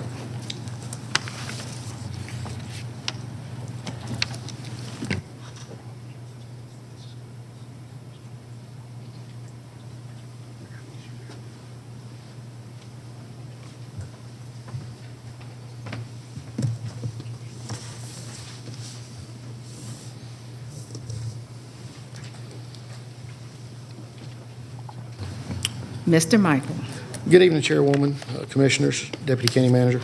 Our first item is for the board to approve change order number 1 final to the contract with Pond and Company Incorporated for professional design and construction administration services for the park's signage and wayfinding design standards. This item results in a $9,298 credit to the project under the 2016 SPLOST program. We ask that the Board of Commissioners authorize the corresponding budget transactions and further authorize the chairwoman to execute the necessary documents. All right, so moved as presented. Is there a second? Second. Is there any discussion? Call the question. The motion passes 5-0. Thank you. Our second and final item this evening is to approve 3 purchase agreements for acquisition of properties located at 675 Smyrna Powder Springs Road, 3155 Village Lane Place, and 3156 Village Lane Place as the proposed site of the new Osborne Community Recreation Center, a SPLOST 2016 project. We anticipate the total cost for purchase to be plus or minus $2.05 million based upon final survey of properties. There will be a 120-day due diligence period that starts with the signed agreements by the chairwoman. We have also earmarked $50,000 for inspection and evaluation of the properties to include survey, title search, and Phase 1 environmental assessment. We ask that the BOC approve the 3 purchase agreements for the properties at 675 Smyrna Powder Springs Road, 3155 Village Lane Place, and 3156 Village Lane Place in the amounts upon the terms and conditions set forth in the agreements attached as the proposed site of the Osborne Community Recreation Center, authorize the inspection and evaluation of the properties in an amount not to exceed $50,000, authorize the corresponding budget transactions and transfers, and further authorize the chairwoman to execute the necessary documents. Commissioner Sheffield. So moved. Second. Any discussion? No. I just want to publicly thank Parks and Recreation and Commissioner Sheffield for being diligent and seizing the opportunity because there was just such a limited window to move this forward. Absolutely. I know the citizens of this community are going to be extremely grateful to see this project move forward, and I can't thank you enough. It's been a while since we built a recreation or community center, so we're excited to build one too. Great. So we're actually looking forward to it. Excellent. All right, so we'll call the question. The motion passes 5-0. Thank you, ma'am. All right, moving on to support services.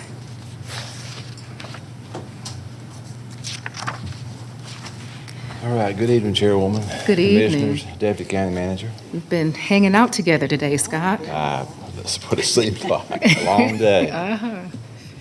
So property management has one item. Okay. It's the Board of Commissioners approve a two-part design build contract with Batch and Cook Company with the initial phase contract in the amount of $692,050 to include only the design, project fee, and general condition cost for the rebuilding and expansion of Gritter's Library located at 880 Shaw Road, Marietta, a 2016 SPLOST Program X0530.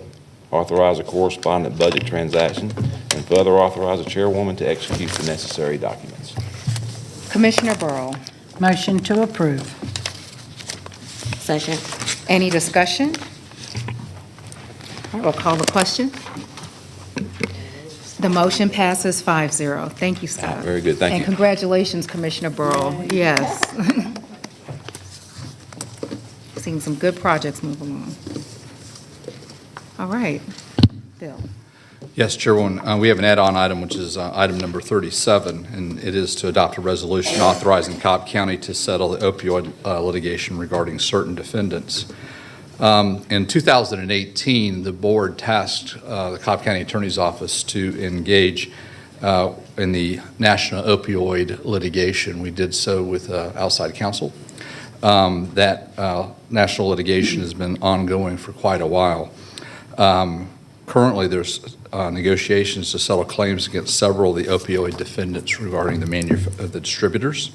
And those terms of that national settlement are that distributors will pay a maximum of $21 billion over the next 18 years. Johnson & Johnson will pay approximately $5 billion over no more than 9 years. And those funds will be going directly to the states and subdivisions that are participating in that litigation. The particular agreement that we have now would be relating to particular affirmative steps that the manufacturers are taking to abate the opioid problem. Part of that is the creation of a groundbreaking clearinghouse through which the distributors will be required to account not only for their shipments, but also shipments of the other distributors in order to detect, stop, and report suspicious opioid orders. Part of also the additional affirmative steps is that Johnson & Johnson will no longer market or sell opioid products over the next 10 years and has agreed to cease lobbying concerns for prescription of opioids for that period of time as well. Another of the injunctive reliefs that was secured as part of this national settlement is that Johnson & Johnson has agreed to make clinical trial data for its discontinued opioids available for all medical research for treatment in the future regarding opioid addicts. Part of that treatment is forward-looking, and that when we are talking about the funds that we potentially would be able to receive for this matter. The state of Georgia, pursuant to these terms, could potentially receive up to $636 million. The state will receive, as part of these terms, 75% of that settlement. Local governments will receive 25%. However, there are, as part of these terms, a local region which is created, which Cobb County would be its own local region, which would allow us to receive 40% more of those funds.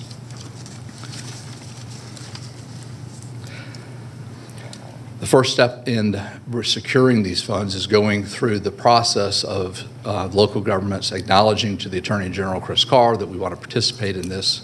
We are an active participant in that. Obviously, the potential 65 split is very advantageous for Cobb County. So to that end, as you'll see, that we have a resolution for asking the board to sign. And we ask the Board of Commissioners adopt a resolution authorizing Cobb County to settle the below litigation against those identified defendants, to agree to the terms of the State of Georgia Local Government Memorandum of Understanding concerning the national distributor Johnson & Johnson opioid settlements, and to enter into an MOU with the State of Georgia authorizing finance to create a segregated bank account and fund receipt for for settlement proceeds, and then authorizing myself to execute all the necessary settlement documents in accordance with that. Thank you. Bill, before I make a motion to approve this item, we have not added this item to the agenda formally by vote. I presume that needs to take place first before we vote on this item? If you did not, yes, it does. Thank you. You please won't make me repeat everything I just said. I will not. Commissioners, I move that we add item number 37 to adopt a resolution as Bill stated to our agenda. Is there a second? Second. Is there any discussion to add it to our agenda? All right, we'll call the question. Thank you. I now move that we adopt the agenda item as presented. Is there a second? Second. Is there any discussion? All right, Commissioner Burrow. Just as we discussed in exec yesterday, to have a plan in place for the distribution of the funding once it's received. Yes, the county manager has heard that request, and we've established an ad hoc committee to start looking at possible needs and how we're to be able to distribute those funds when they're ultimately received. One of those, I'll just speak really briefly, is the fire department has, which is kind of referred to as a warm hands handoff, which helps particular people that are going through this abuse. Part of what some of the programs the county already has is also a place where you can drop off drugs. And we have some other good treatment programs that are regarding a MAT issue, regarding medical assistant treatment that would help people as well. But part of the settlement allows us to be able to tap into the resources of people that specifically work in this area. And we would ask, especially as we identify how much funds we'd be able to receive, to actually be able to build up a robust program that would be able to support it for a long period of time. All right, thank you. Commissioner, thank you, Bill. Okay. Is there any further discussion regarding this agenda item? Commissioner Gambrill? And like I said in Zach, I cannot support this agenda item. While this lawsuit is garnering a lot of millions and billions of dollars, it's still doing nothing to address how the opioids get onto the streets. In addition, I find it interesting, we just had the conversation on the legislative agenda where we didn't want the legislators passing legislation that required us to fund things in the future, yet here we are, we're going to be taking millions of dollars and starting programs that down the road, once this money runs out, will potentially be expected to be funded through our general budget.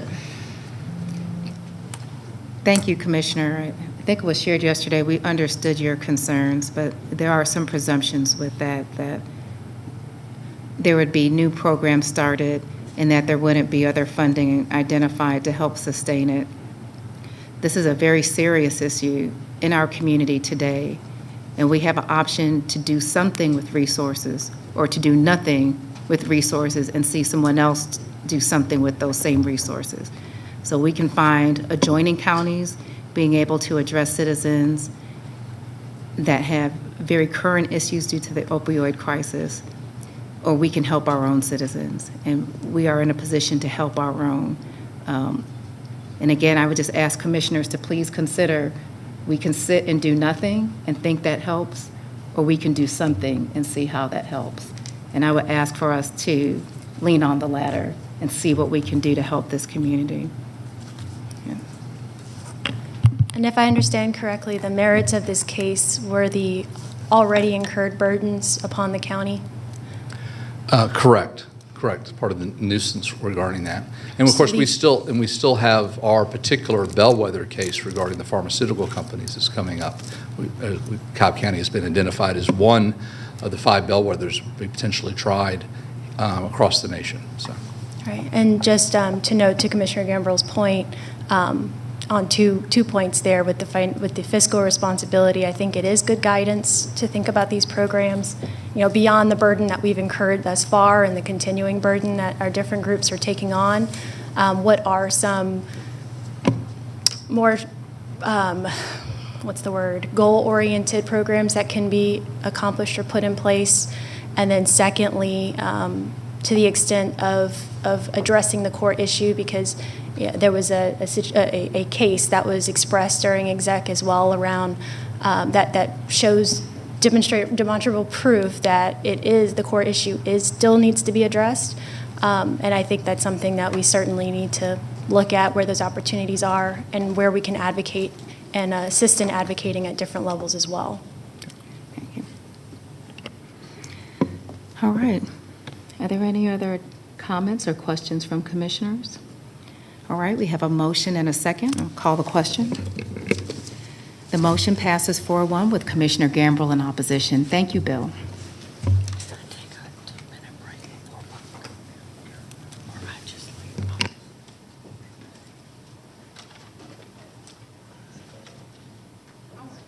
We'll go ahead and move into our second public comment. The first speaker and the second public comment, Chairwoman, is John McLean.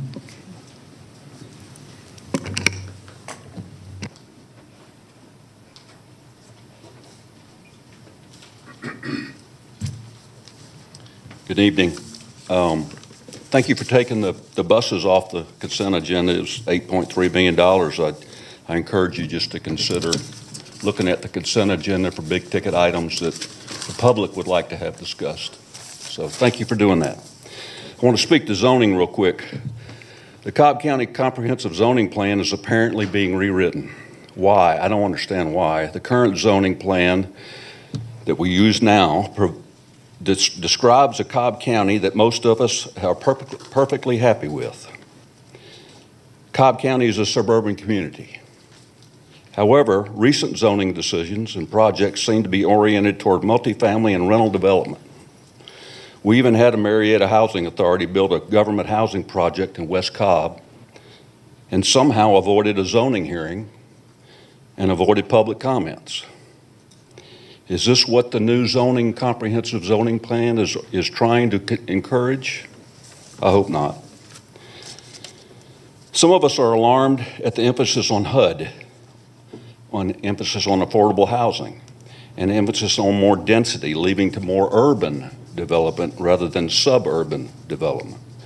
Instead, we ask that the wishes of the taxpaying citizens of Cobb County be uppermost in the design of the new plan, if there is going to be one. Please protect our suburban single-family neighborhoods and choices rather than leaning toward high-rise, Soviet-style apartment complexes. Having a community that emphasizes owner-occupied homes instead of a rental-occupied community is a stronger, safer, more efficient community. Renters are more transient in nature. Schools and taxes are negatively affected if there are too many rental units. Our Cobb County school system has already made note of that. We also ask you to totally reject the proposed change from the current zoning code to a unified development or Unicode, which leans more to high density, multifamily, and potentially more rental urban model. Please keep our suburban neighborhoods with low taxes and good schools. Thank you. I'll yield my time. Thank you, sir. The next public speaker is Christine Rosman.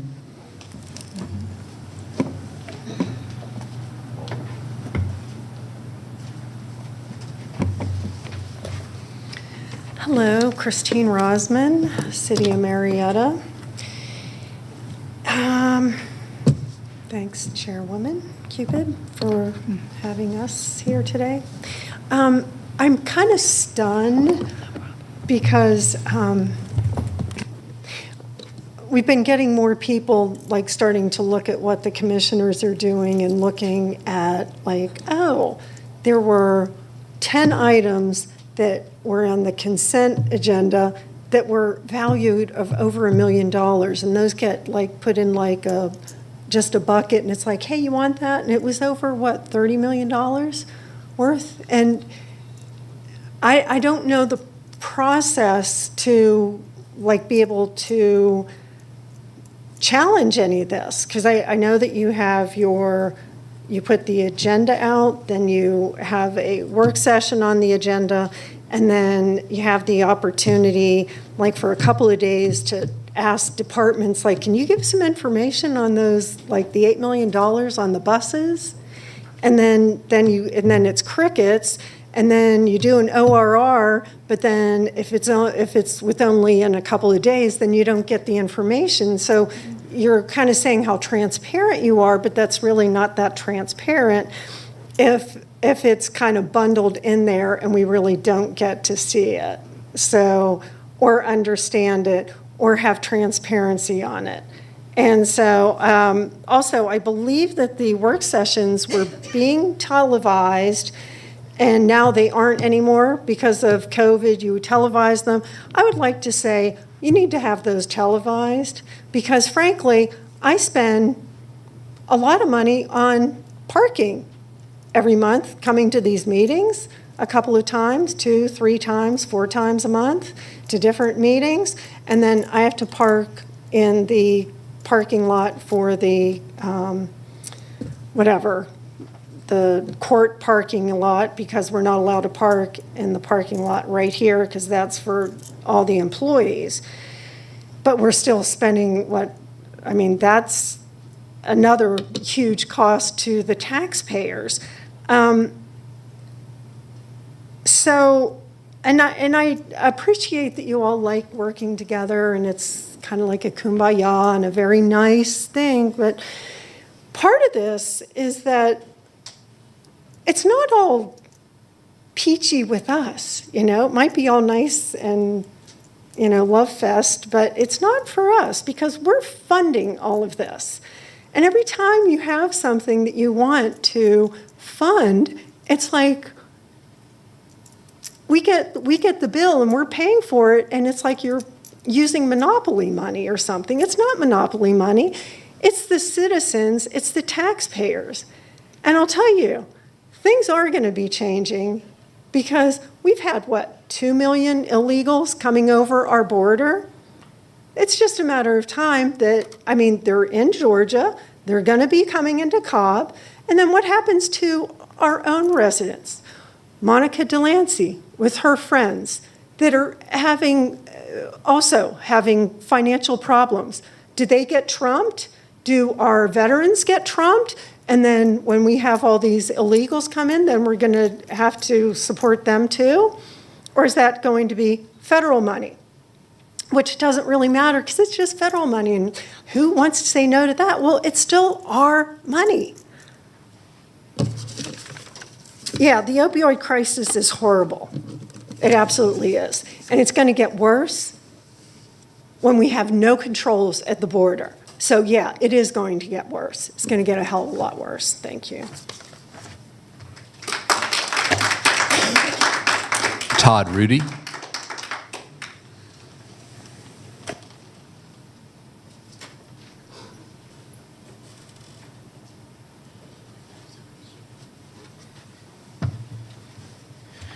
Hello, Chairwoman, Commissioners, thank you. I come from that gem of Southwest Cobb, historic Clarkdale Mill Village. And I come with some neighbors, if you could raise your hand to show who you are. And first, thank you for the work going on at the back of the neighborhood at the old Clarkdale Park. We have some concerns about what's going on at the front of the neighborhood, what we call the Front Street, which is Austell Powder Springs Road, where the historic homes there face outward. There's an intersection at Mosley and Austell Powder Springs Road, and apparently there's been discussion of putting in a traffic signal there, maybe turn lanes. I've seen that some neighbors have seen blueprints, but most of us aren't engineers. We don't read blueprints for a living. We can't really decipher what's going on. I know some neighbors have been discussing with DOT to try to get more details. I think it's still in the planning stages, and I would just like to encourage that all options be explored. For example, there's an intersection farther up where Clay Road hits Austell Powder Springs Road. There's already a turn lane there. And if there needs to be a signal could go there. Maybe something other than a signal at Mosley, because I know that downtown Powder Springs, on the weekends, they turn their three-way intersection off, treat it as a four-way stop. And traffic's never been better, or treated as a three-way stop. So I'm sure there are other opportunities, other options for what could be done at that intersection at Mosley and Austell Powder Springs Road. And I just wanted to remind myself I found from the Cobb County Small Area Policy Guidelines, Appendix 4, it talks about recognizing the value of the Mill Village, the historic Clarkdale Mill Village, and that any planning in the future should take into account that the Mill Village is there.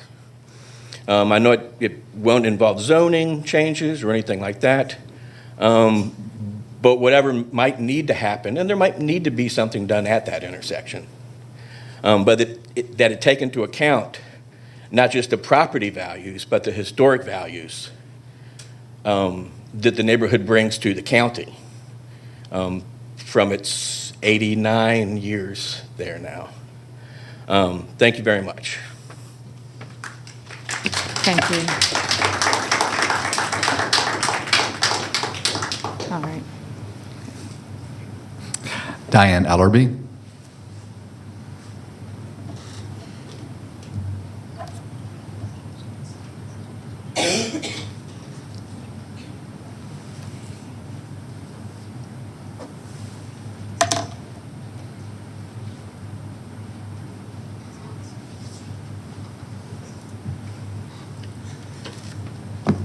Good evening. I'm Diane Ellerby. I live in the Clarkdale Village. I am the resident that lives directly in front of Mosley. I'm the yard that will suffer from the construction of the traffic light.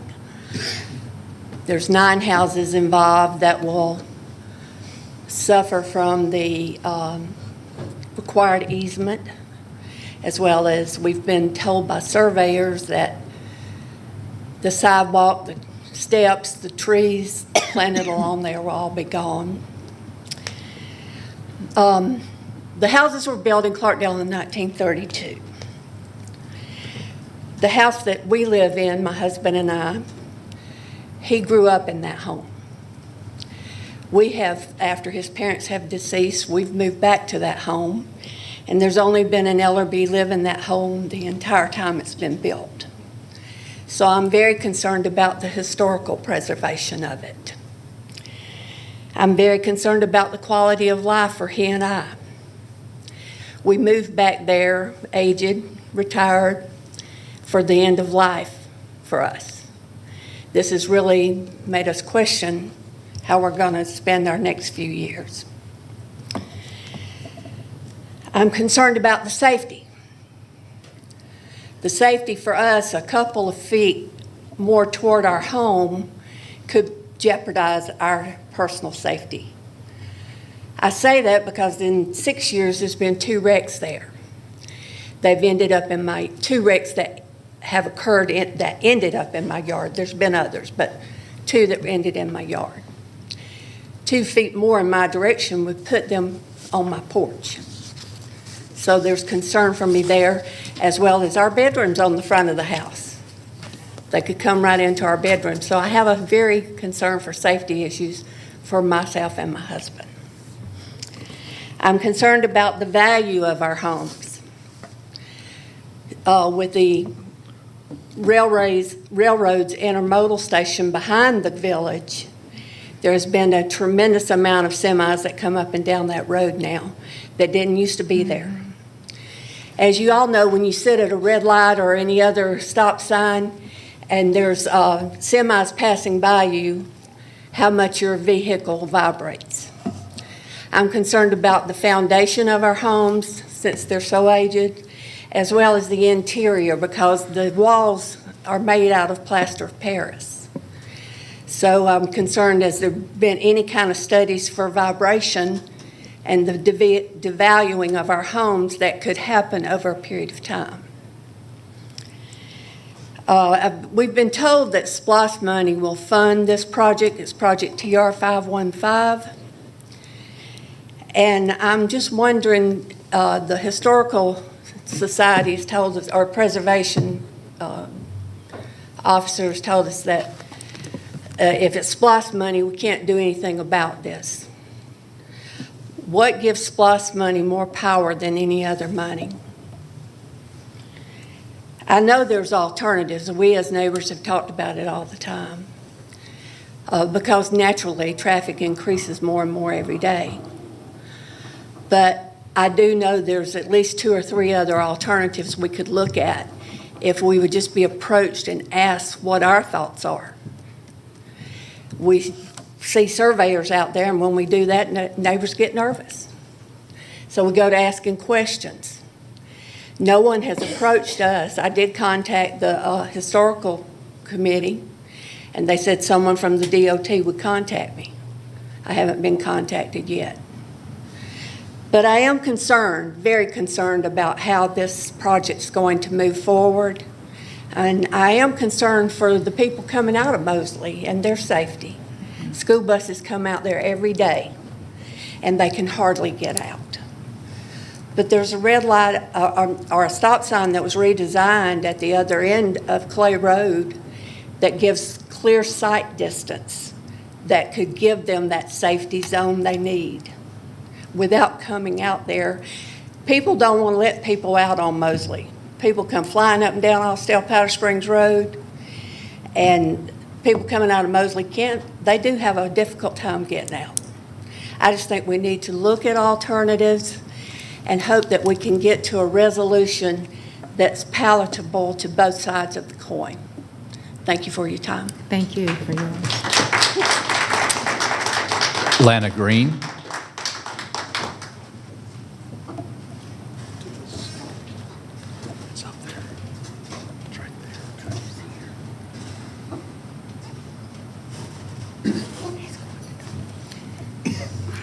Thank you for your time.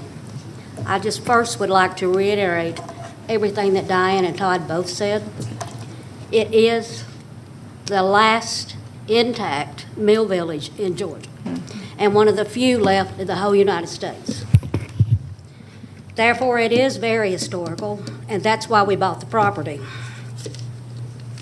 It is Mosley and Clay. You turn off Clay onto Mosley, it clearly says no trucks on both ends of the street. Those school buses and those trucks have no business using that road. And there are plenty of other alternatives, easier, less expensive, with no deterioration to the neighborhood. I ask that you recall all our statements, and there are other alternatives to that road that would be much safer and would not be detrimental to the history of our neighborhood. And that's just about all I've got to say. Thank you. Thank you. Carol Brown.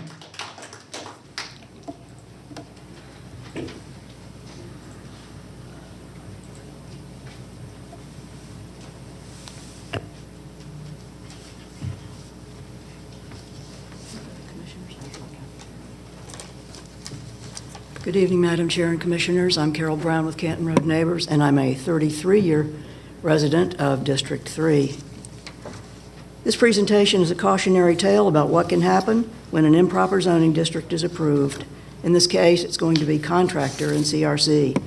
It took 5 years before the problem with the zoning became very obvious to anyone near it. And the options to deal with the problem, primarily noise, seem very limited. The video you're going to see was recorded from my deck. I'm contiguous to the subject property. My house is 450 feet away from the work area, and I'll let this speak for me.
I'm asking you for a remedy. Code enforcement has been helpful with a few zoning stipulations, but the major problem is noise, and the type of recycling that's permitted in the zoning district refers to pre-bagged items, not what's going on. Any help you can give would be appreciated. Welcome to my world. Thank you. Thank you.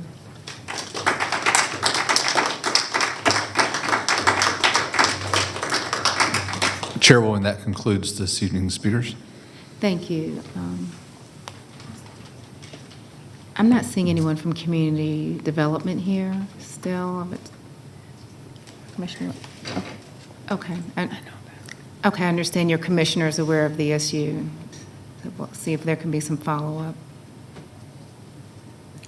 You brought this to all of our attention.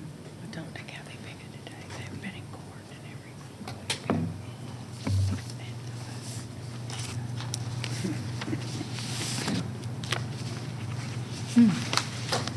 All right, we are moving on to what I believe is our final tab for the evening,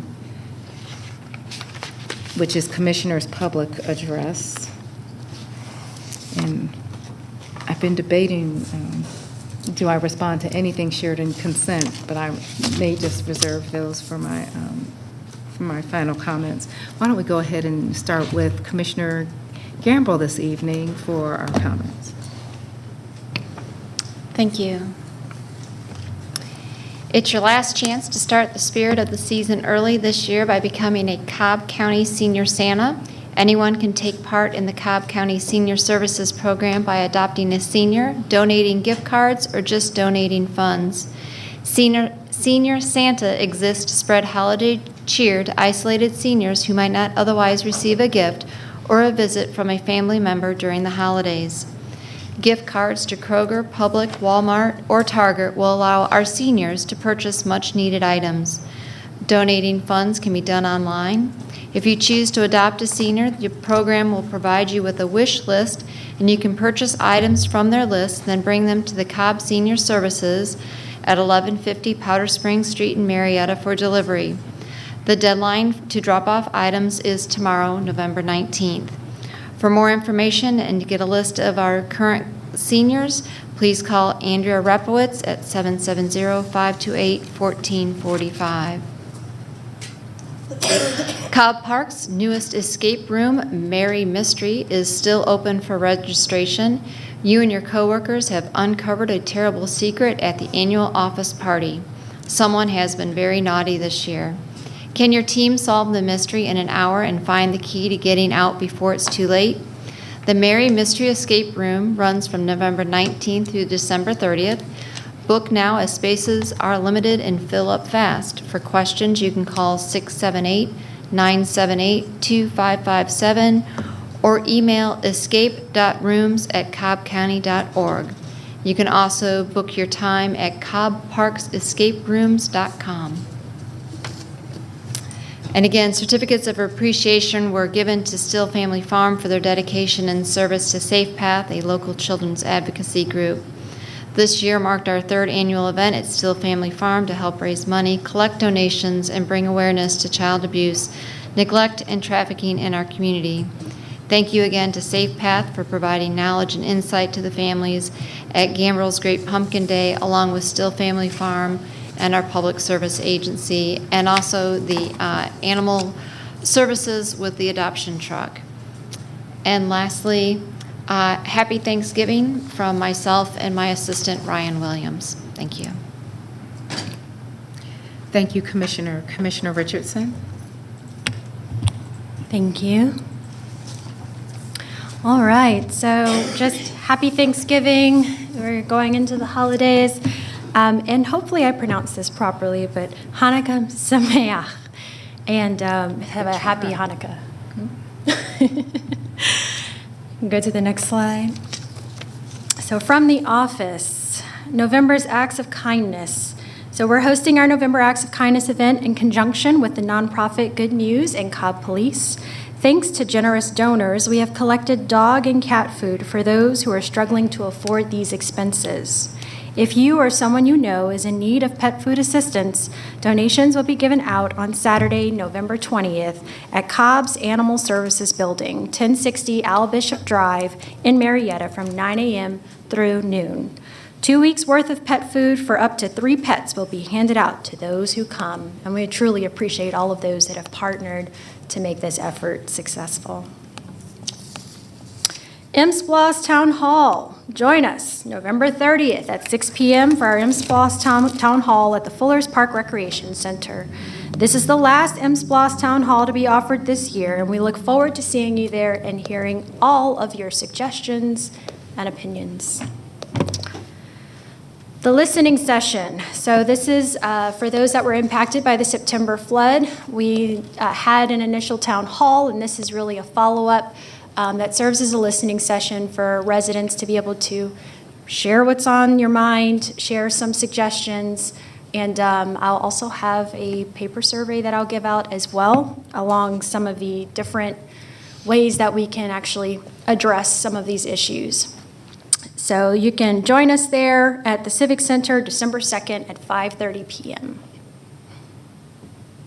Community updates.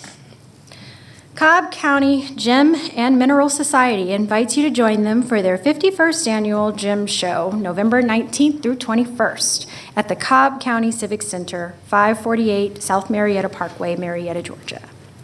Calling all collectors, artists, educators, previous one, thank you.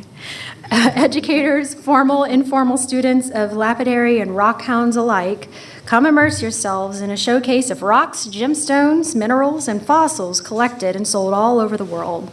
Free admission and free parking provide the option of a weekend of shopping, live lapidary and artisan demonstrations, mineral identification and instruction, the chance to buy and crack open your very own geode, and much more.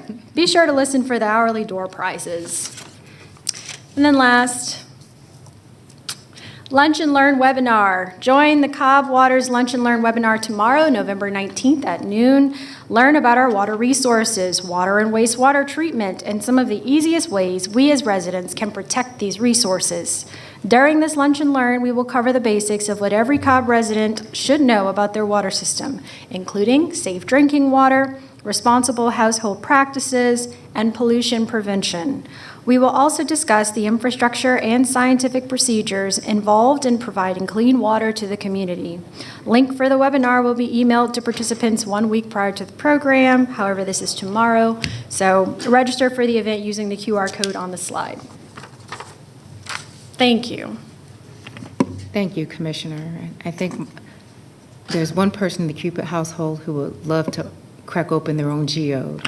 Bring them on by. All right, Commissioner Burrow. Congratulations to our county clerk, Pam Mabry, who's not here tonight, or we would have presented her with a proclamation or something. This weekend, several of us were at ACCG, Association of County Government of Georgia conference, County Commissioners of Georgia conference in Savannah, and our own Pam Mabry won County Clerk of the Year for the state of Georgia. So we're very proud of her. The annual award is presented by the Georgia County Clerks Association along with ACCG and recognizes outstanding performance and professionalism in government. Pam has served Cobb residents for 25 years and the past 7 as the county clerk.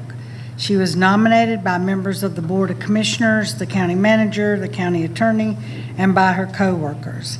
Pam is always willing to go above and beyond in her role. We congratulate Pam and thank her for all her hard work and this award. This Saturday, E911 has an open house at the Safety Village, 120 Al Bishop Drive in Marietta from 10 to 4 p.m. this Saturday. Candidates are invited to meet the department's recruitment team along with several members of its staff. Information will be on hand that explains the important role that a 911 professional has in public safety. Computers will also be set up to begin the application process for those that are interested. Long-awaited 2016 SPLOS project that we voted on tonight.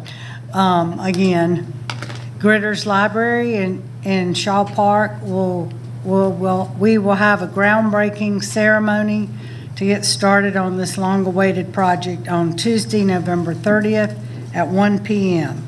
So come out to Shaw Park and break ground with us for the new and improved Gritters Library. And December 1st at 11 a.m., we will be breaking ground on another 2016 SPLOS project at 2640 Gordy Parkway, our new Cobb Police Precinct 6. And this is right behind the Mountain View Aquatic Center on Gordy Parkway next to Chattahoochee Tech and across from our Mountain View Library, Art Center, Tim D. Lee Senior Center, and Fire Station 14. A lot of county offices in this area. So we're looking forward to this as well. In December 14th, the Globetrotters are partnering with our Police Athletic League, and they're going to have December 14th at 6:30 to 8:30 at the Cobb Civic Center on Fairground. They'll have a show for us with the Harlem Globetrotters, and seating is limited, so the first 50 kids to register get a special gift. So we ask that you come out and support our Police Athletic League with some fun entertainment from the Globetrotters.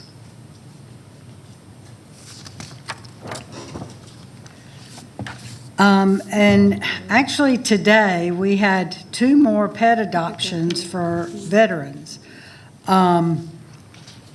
This is a program that was started about 4 years ago that dogs or cats are free from the Cobb County Animal Shelter for veterans. So we're up to 202 adoptions, dogs and cats. So we'd like to thank George Goodman for his years of service in the U.S. Navy Reserves and for adopting a poodle. And we'd also like to thank Keisha Bowden for her years of service in the U.S. Army and for adopting a wire-haired terrier. So there's no fee for adoptions for veterans through this program. And all of our dogs and cats from the animal shelter are fully vetted with their shots, and they're spayed or neutered, and they're microchipped. So you can't beat that. Would like to wish everyone and their families a happy Thanksgiving. Be safe if you're traveling. And remember, the county offices are closed Thursday and Friday, November 25th and 26th next week. So happy Thanksgiving, and also happy Hanukkah. The next slide. Happy Hanukkah. This year, Hanukkah is November 28th through December 6th. And contact information for me and my assistant, Kim Jorgensen. Thank you. Thank you, Commissioner Burrow. Commissioner Sheffield. Thank you, Madam Chair. District 4 news and updates. Path to Home Ownership. Last chance to register for our Path to Home Ownership Summit.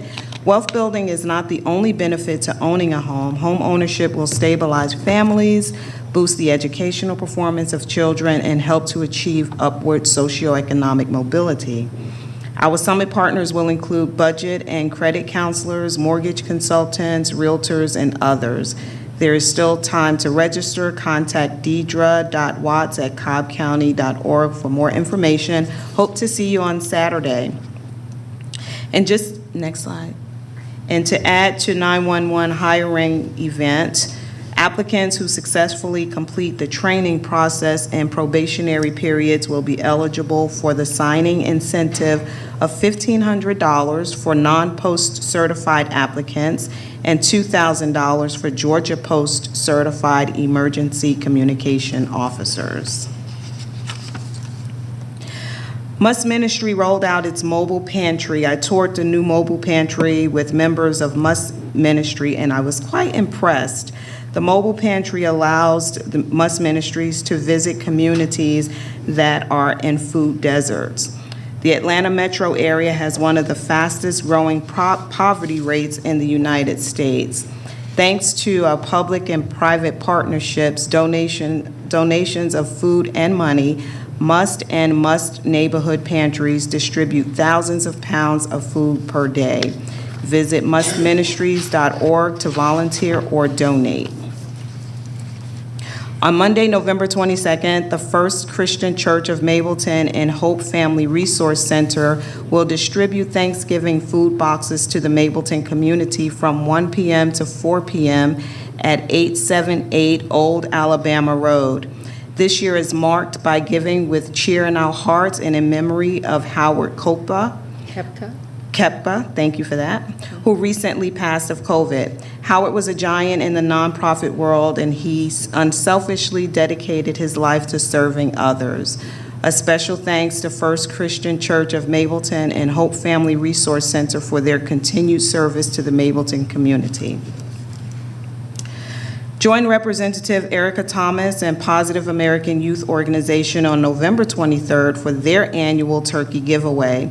This year marks the 5th year of collaboration between Representative Thomas and the nonprofit organization to bring a little cheer and a happy Thanksgiving to the community. The event will take place at 4 p.m. at 7110 Oak Ridge Parkway in Austell. The turkey giveaway will be on a first-come, first-served basis until supplies last. Happy Thanksgiving. Thanksgiving is a week from today, and while these may be tumultuous times for some, there is always something to be thankful for.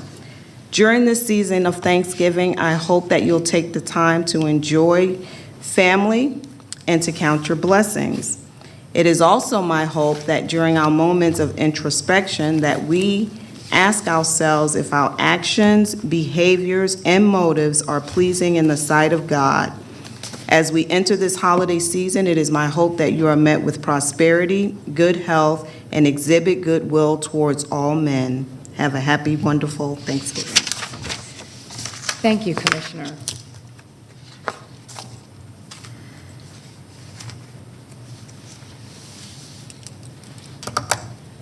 All right, we can go on to the next slide. Again, want to thank Pam for her outstanding acknowledgement before the Association of County Commissioners of Georgia, and want to thank her team as well for their dedication to keeping our county running smoothly. You guys do a fantastic job every day, and it's great to be able to honor Pam, but it's great to also be able to honor all of you for the work that you do. All right. As you can see, today's a bit different than many of the days we've been together. Our emergency declaration has been lifted, as well as the accompanying mask requirement for our Cobb County facilities. Just want to encourage people to still do what you can to take caution for yourselves and your families, as we still are experiencing a high transmission of COVID. A rate of below 100 out of 100,000 people is considered to be less than a high rate of transmission. We are right now a little bit above 150 cases of COVID out of 100,000 people. However, we have seen our numbers drop tremendously, and we don't have the same burden on our hospitals before, which triggered us to put this in place. So again, just do what you can to stay healthy. Please get vaccinated, and if you haven't been vaccinated, we encourage you to wear a mask and do what you can to protect yourself. All right, we are very fortunate. This county is slated to receive $147 million. This is on top of the $132 million of federal funding we received last year as part of CARES. This year, we don't have the time pressure we had last year to spend down these federal funds within less than a year. We have 3 years to address funding, and we want to do it with your help. So we're asking you to please take part in our surveys, and we will have sessions with stakeholders so that your voice can be heard in how you would like to see these dollars moved and how you would like to see issues in our communities addressed that have been impacted by COVID. These funds are not just backward-looking, they're also forward-looking to see what we can do to add stability to our economy and to our county as we are getting through this pandemic. All right. Commissioner Richardson will be holding the final Cobb County Mobility SPLOST Town Hall meeting on November 30th, and just want to encourage residents to please make your voice heard as part of that process as well. I heard some information tonight, which is not factual, that this may be an effort to bring MARTA to Cobb, and this may come as a surprise to some, but MARTA is already in Cobb. MARTA operates services to the Six Flags area during the summer. It also comes to the Cumberland area. And I think this is important to acknowledge because we do not operate our county in a bubble. We are part of a metro region. While 60% of people do come to Cobb to work, about 60% of our residents actually travel outside of travel outside of Cobb County to work. So having mobility throughout the metro region is very important to stabilizing our economy, and MARTA has already been a part of that. However, strengthening transit in Cobb County doesn't necessarily mean that we will be adding additional MARTA services. What we will be doing is adding additional options for people to consider other than getting in their own car to get to point A to point B.